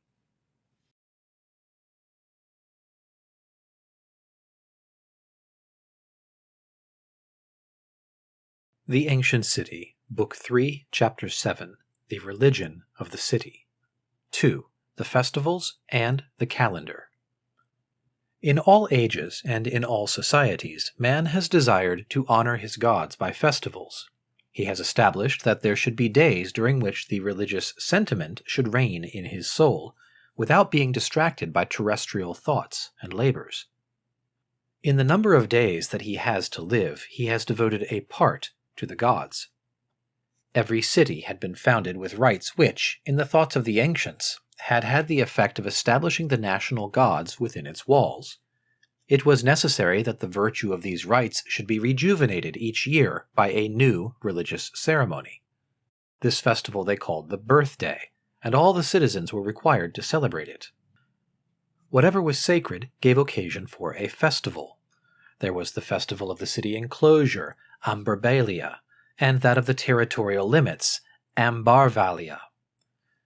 On those days, the citizens formed a grand procession, clad in white and crowned with leaves. They made the circuit of the city or territory, chanting prayers. At the head walked priests, leading victims, which they sacrificed at the close of the ceremony. Afterwards came the festival of the founder. Then each of the heroes of the city, each of those souls that men invoked as protectors, claimed a worship. Romulus had his, and Servius Tullius, and many others, even to the nurse of Romulus and Evander's mother. In the same way, Athens had the festival of Cecrops, that of Erechtheus, that of Theseus, and it celebrated each of the heroes of the country, the guardian of Theseus, and Eurystheus, and Androgeus, and a multitude of others. There were also the rural festivals, those for plowing, seed time, and the time for flowering, and that for the vintage. In Greece, as in Italy, every act of the husbandman's life was accompanied with sacrifices, and men performed their work, reciting sacred hymns. At Rome, the priests fixed, every year, the day on which the vintage was to commence, and the day on which the new wine might be drunk. Everything was regulated by religion. A religious ordinance required the vines to be pruned, for it told man that it would be impious to offer a libation with the wine of an unpruned vine. Every city had a festival for each of the divinities which it had adopted as a protector, and it often counted many of them. When the worship of a new divinity was introduced into the city, it was necessary to find a new day in the year to consecrate to him. What characterized the religious festivals was the interdiction of labor, the obligation to be joyous, the songs, the public games. The Athenian religion added, "Take care to do each other no wrong on those days." The calendar was nothing more than the order of the religious festivals. It was regulated, therefore, by the priests. At Rome, it was long before the calendar was reduced to writing. The first day of the month, the pontiff, after having offered a sacrifice, convoked the people, and named the festivals that would take place in the course of the month. This convocation was called the Calatio, whence came the name of Calends, which was given to this day. The calendar was regulated neither on the course of the moon nor on the apparent course of the sun. It was governed solely by the laws of religion, mysterious laws which the priests alone knew. Sometimes religion required that the year should be shortened, and at other times that it should be lengthened. We can form an idea of primitive calendars if we recollect that among the Albans the month of May had 12 days, and that March had 36.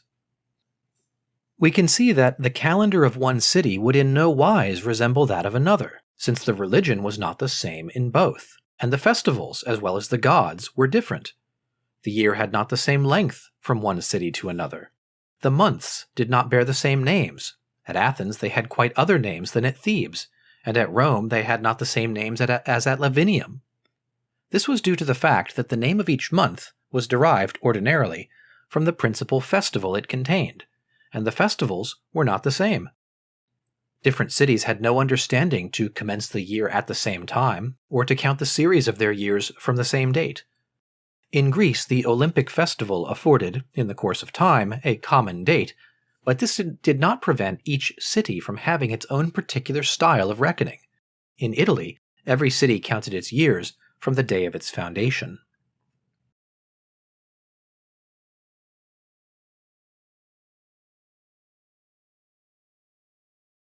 The Ancient City, Book 3, Chapter 7, The Religion of the City.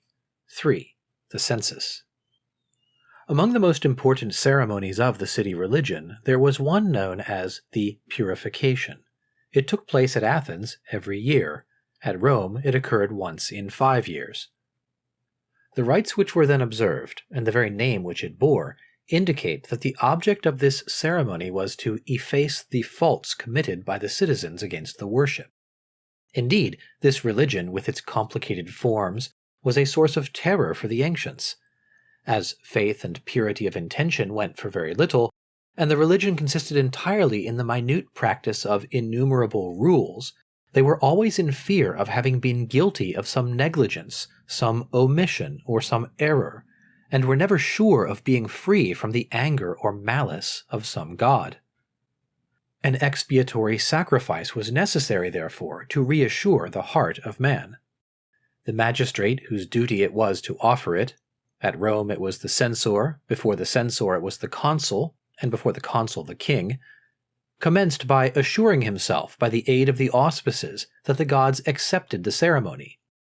He then convoked the people by means of a herald, who, for this purpose, made use of a certain sacramental formula. All the citizens on the appointed day collected outside the walls. There, all being silent, the magistrate walked 3 times around the assembly, driving before him 3 victims, a sheep, a hog, and a bull. These 3 animals together constituted, among the Greeks, as among the Romans, an expiatory sacrifice. Priests and victims followed the procession. When the 3rd circuit was completed, the magistrate pronounced a set form of prayer and immolated the victims. From this moment every stain was effaced, all negligence in the worship repaired, and the city was at peace with its gods. 2 things were necessary for an act of this nature, and of so great importance. One was that no stranger should be found among the citizens, as this would have destroyed the effect of the ceremony. The other was that all the citizens should be present, without which the city would have retained some stain. It was necessary, therefore, that this religious ceremony should be preceded by a numbering of the citizens. At Rome and at Athens, they were counted with scrupulous care. It is probable that the number was pronounced by the magistrate in the formula of prayer, as it was afterwards inserted into the account of the ceremony which the censor drew up. The loss of citizenship was the punishment of the man who failed to have his name enrolled. This severity is easily explained. The man who had not taken part in the religious act, who had not been purified, for whom the prayer had not been pronounced or the victim sacrificed, could no longer be a member of the city. In the sight of the gods who had been present at the ceremony, he was no longer a citizen. We are enabled to judge of the importance of this ceremony by the exorbitant power of the magistrate who presided at it. The censor, before commencing the sacrifice, ranged the people in a certain order, the senators, the knights, and the tribes, each rank in its appropriate place. Absolute master on that day, he fixed the place of each man in the different categories. Then, all having been arranged according to his directions, he performed the sacred act. Now, a result of this was that from that day to the following lustration, every man preserved in the city the rank which the censor had assigned him in the ceremony. He was a senator if on that day he had been counted among the senators, a knight if he had figured among the knights. If a simple citizen, he formed a part of the tribe in the ranks of which he had been on that day. And if the magistrate had refused to admit him into the ceremony, he was no longer a citizen. Thus the place which one had occupied in the religious act, and where the gods had seen him, was the one he held in the city for 5 years. Such was the origin of the immense power of the censor. In this ceremony none but citizens took part, but their wives, their children, their slaves, their property, real and personal, were in a manner purified in the person of the head of the family. It was for this reason that, before the sacrifice, each citizen was required to give to the censor an account of the persons and property belonging to him. The lustration was accomplished in Augustus's time with the same exactitude and the same rites as in the most ancient times. The pontiffs still regarded it as a religious act, while statesmen saw in it an excellent measure of administration, at least.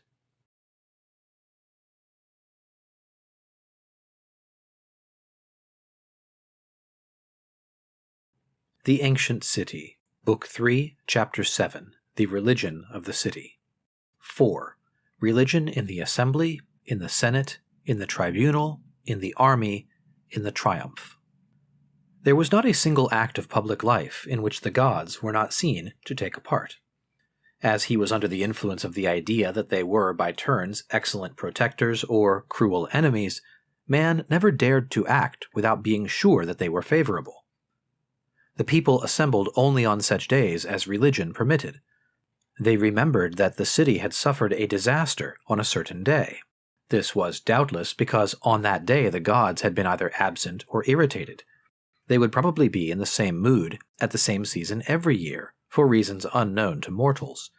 This day, therefore, was forever unlucky. There were no assemblies, no courts. Public life was suspended. At Rome, before an assembly proceeded to business, the augurs were required to declare that the gods were propitious. The assembly commenced with a prayer, which the augur pronounced, and which the consul repeated after him. There was the same custom among the Athenians. The assembly always commenced by a religious act. Priests offered a sacrifice. A large circle was then traced by pouring lustral water upon the ground, and within this sacred circle the citizens assembled. Before any orator began to speak, a prayer was pronounced before the silent people. The auspices were also consulted, and if any unfavorable sign appeared in the heavens, the assembly broke up at once. The tribune, or speaker's stand, was a sacred place, and the orator never ascended it without a crown upon his head. The place of assembly of the Roman Senate was always a temple. If a session had been held elsewhere than in the sacred place, its acts would have been null and void, for the gods would not have been present. Before every deliberation, the president offered a sacrifice and pronounced a prayer. In the hall there was an altar, where every senator on entering offered a libation, at the same time invoking the gods. The Athenian Senate was little different. The hall also contained an altar and a sacred fire. A religious ceremony was observed at the opening of each session. Every senator on entering approached the altar and pronounced a prayer. While the session lasted, every senator wore a crown upon his head, as in religious ceremonies.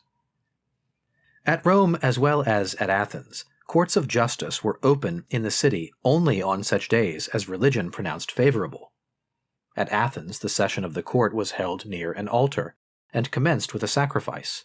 In Homer's time, the judges assembled in a holy circle. Festus says that in the rituals of the Etruscans were directions as to the founding of a city, the consecration of a temple, the arrangement of curies and tribes in a public assembly, and the ranging of an army in order of battle. All these things were marked in the ritual, because all these things were connected with religion. In war, religion was as influential, at least, as in peace. In the Italian cities, there were colleges of priests, called fetiales, who presided, like the heralds among the Greeks, at all the sacred ceremonies to which international relations gave rise.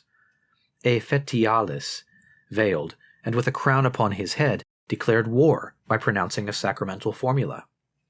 At the same time, the consul, in priestly robes, offered a sacrifice, and solemnly opened the temple of the most venerated and most ancient divinity of Italy. Before setting out on an expedition, the army being assembled, the general repeated prayers and offered a sacrifice.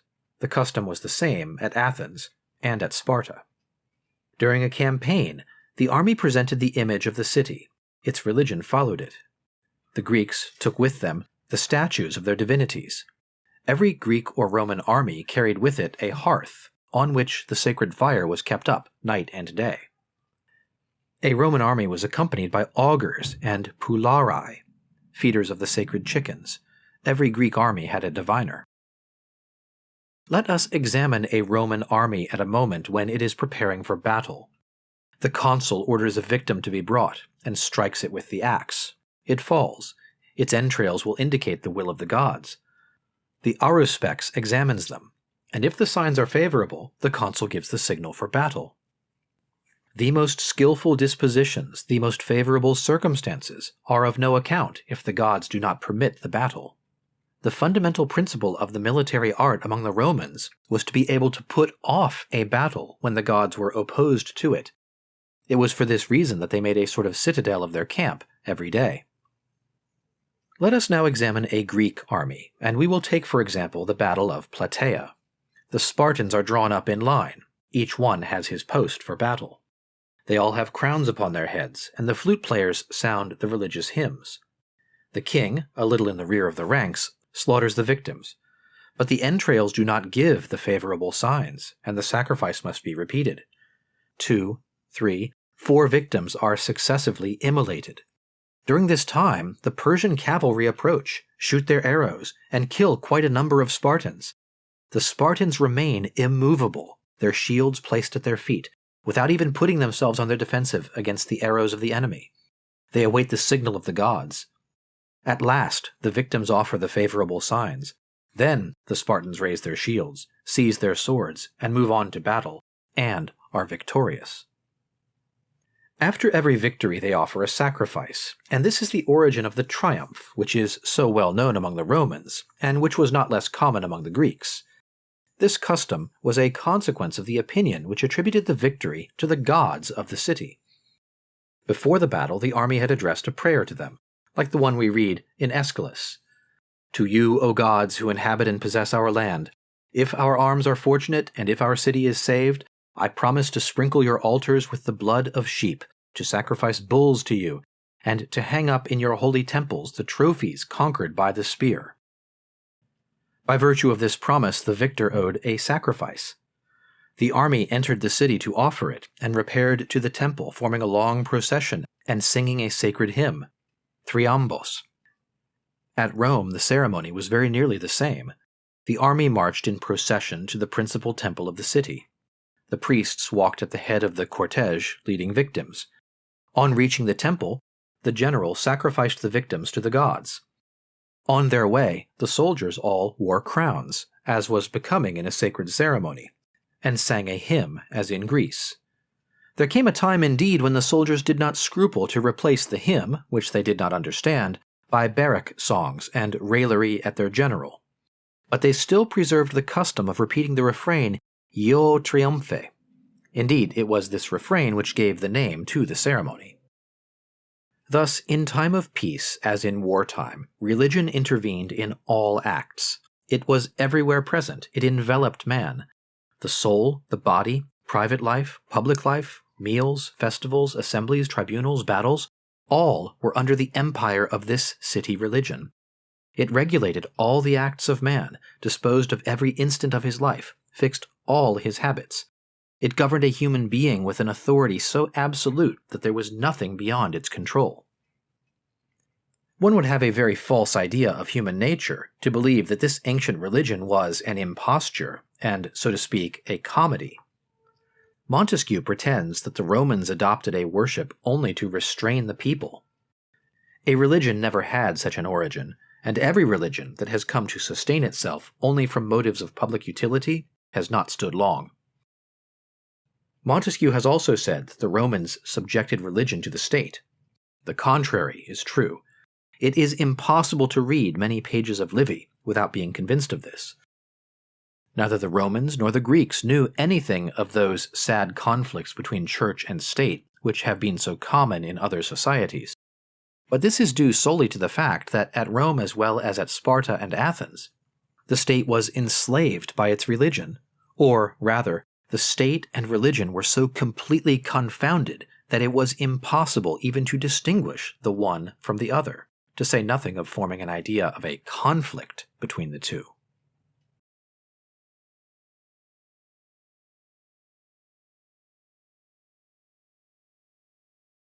The Ancient City, Book 3, Chapter 8, The Rituals and the Annals.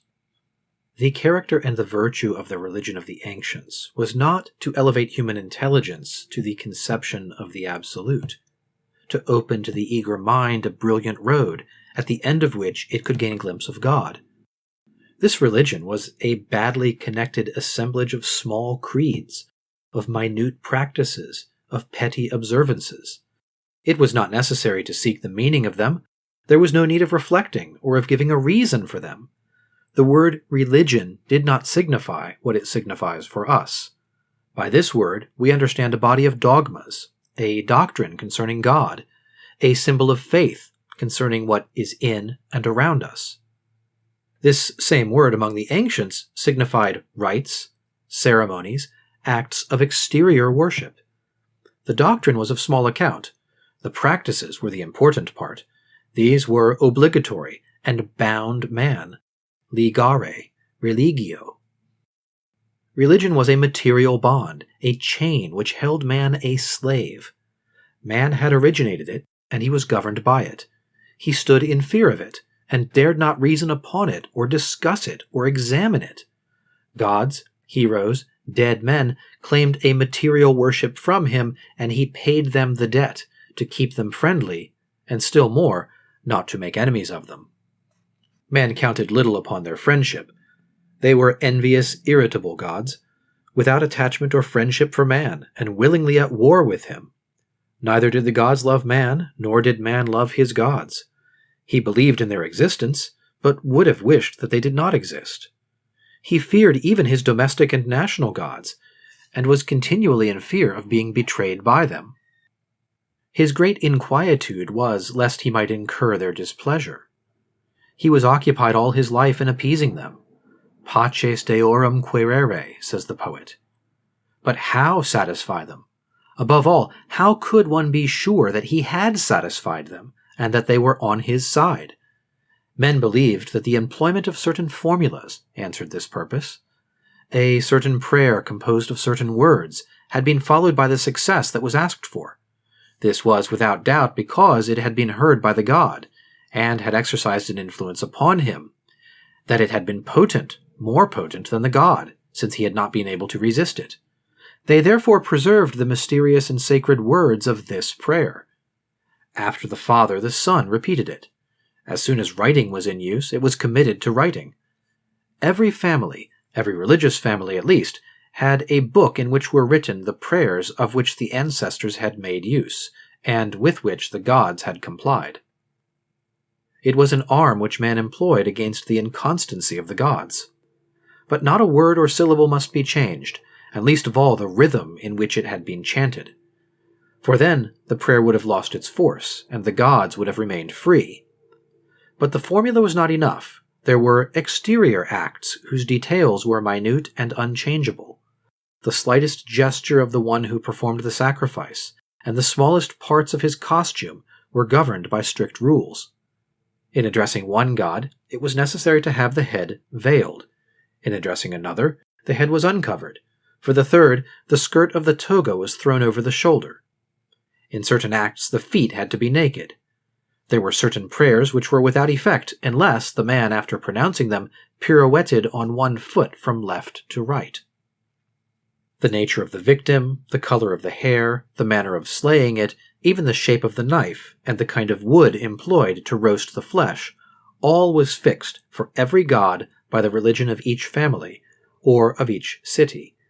In vain the most fervent heart offered to the gods the fattest victims. If one of the innumerable rites of the sacrifice was neglected, the sacrifice was without effect. The least failure made the sacred act an act of impiety. The slightest alteration disturbed and confused the religion of a country, and changed the protecting gods into so many cruel enemies. It was for this reason that Athens was so severe against the priest who made some change in the ancient rites. It was for the same reason that the Roman Senate degraded its consuls and its dictators who had committed any error in a sacrifice.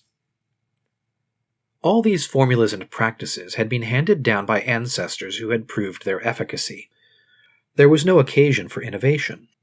It was a duty to rest upon what the ancestors had done, and the highest piety consisted in imitating them. It mattered little that a belief changed. It might be freely modified from age to age, and take 1,000 diverse forms, in accordance with the reflection of sages, or with the popular imagination. But it was of the greatest importance that the formulas should not fall into oblivion, and that the rites should not be modified. Every city, therefore, had a book in which these were preserved. The use of sacred books was universal among the Greeks, the Romans, and the Etruscans. Sometimes the ritual was written on tablets of wood, sometimes on cloth. Athens engraved its rites upon tablets of copper, that they might be imperishable. Rome had its books of the pontiffs, its books of the augurs, its book of ceremonies, and its collection of indigitamenta. There was not a city which had not also its collection of ancient hymns in honor of its gods. In vain did language change with manners and beliefs. The words and the rhythm remained unchangeable, and on the festivals men continued to sing these hymns after they no longer understood them. These books and songs written by the priests were preserved by them with the greatest care. They were never revealed to strangers. To reveal a rite or a formula would have been to betray the religion of the city, and to deliver its gods to the enemy. For greater precaution they were concealed from the citizens themselves, and the priests alone were allowed to know them. In the minds of the people, all that was ancient was venerable and sacred. When a Roman wished to say that anything was dear to him, he said, "That is ancient for me." The Greeks had the same expression. The cities clung strongly to their past because they found in the past all the motives as well as all the rules of their religion. They had need to look back, for it was upon recollections and traditions that their entire worship rested. Thus, history had for the ancients a greater importance than it has for us. It existed a long time before Herodotus and Thucydides, written or unwritten. As simple oral traditions or in books, it was contemporary with the birth of cities. There was no city, however small and obscure it might be, that did not pay the greatest attention to preserving an account of what had passed within it. This was not vanity, but religion. A city did not believe it had the right to allow anything to be forgotten, for everything in its history was connected with its worship. History commenced indeed with the act of foundation, and recorded the sacred name of the founder. It was continued with the legend of the gods of the city, its protecting heroes. It taught the date, the origin, and the reason of every worship, and explained its obscure rites.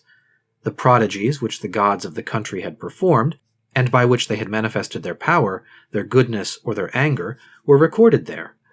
There were described the ceremonies by which the priests had skillfully turned a bad presage, or had appeased the anger of the gods.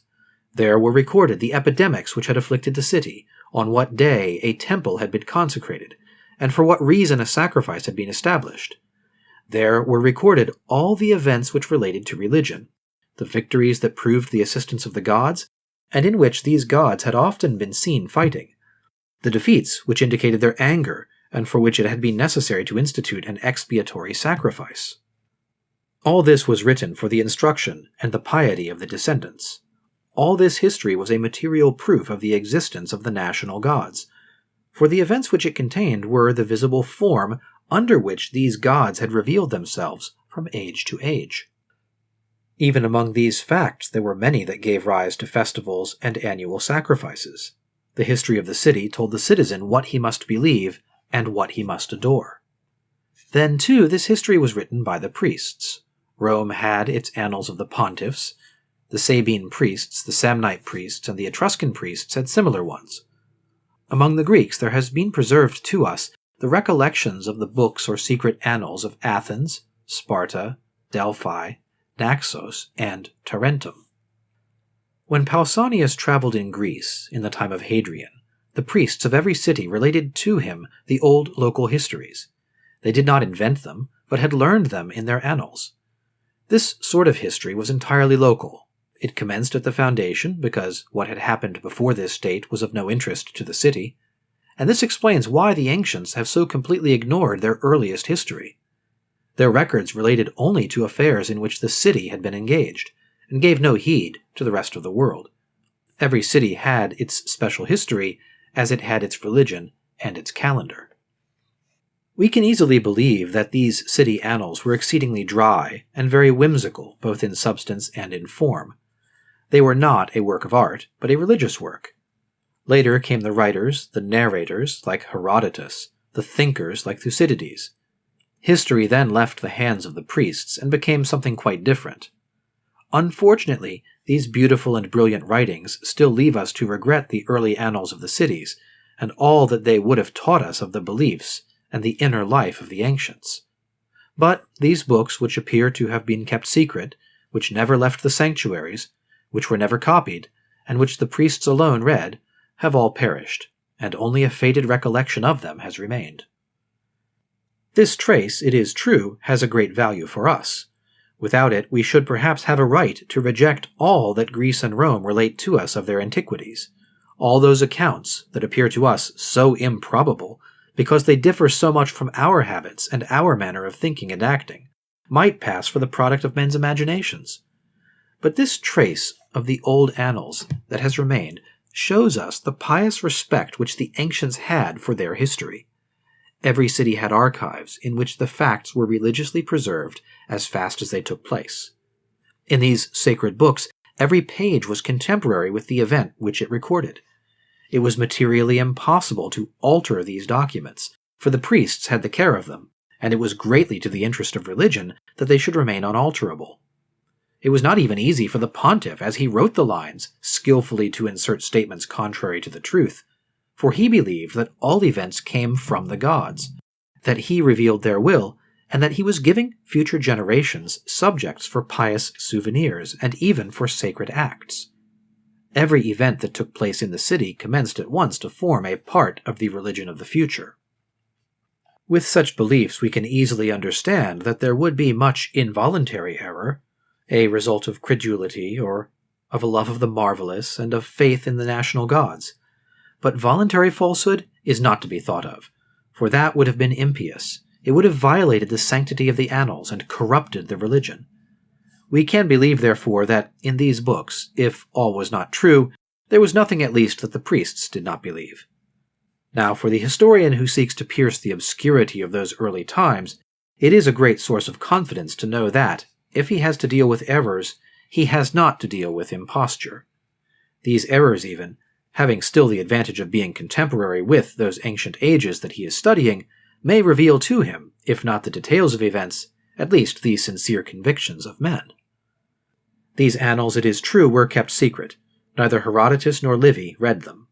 But several passages of ancient authors prove that some parts became public, and that fragments of them came to the knowledge of historians.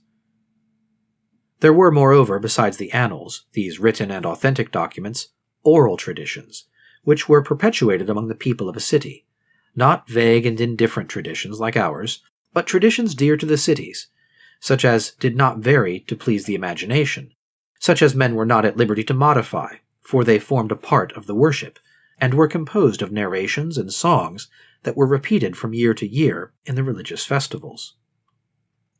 These sacred and unchangeable hymns fixed the memory of events, and perpetually revived the traditions.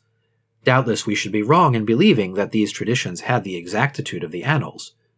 The desire to praise the gods might be stronger than the love of truth. Still, they must have been at least a reflection of the annals, and must generally have been in accord with them, for the priests who drew up and who read the annals were the same who presided at the festivals where these old lays were sung. There came a time, too, when these annals were divulged. Rome finally published hers. Those of other Italian cities were known. The priests of Greek cities no longer made any scruple of relating what theirs contained. Men studied and compiled from these authentic monuments. There was formed a school of learned men, from Varro and various Flaccus to Aulus Gellius and Macrobius. Light was thrown upon all ancient history. Some errors were corrected which had found their way into the traditions, and which the historians of the preceding period had repeated. Men learned, for example, that Porsena had taken Rome, and that gold had been paid to the Gauls.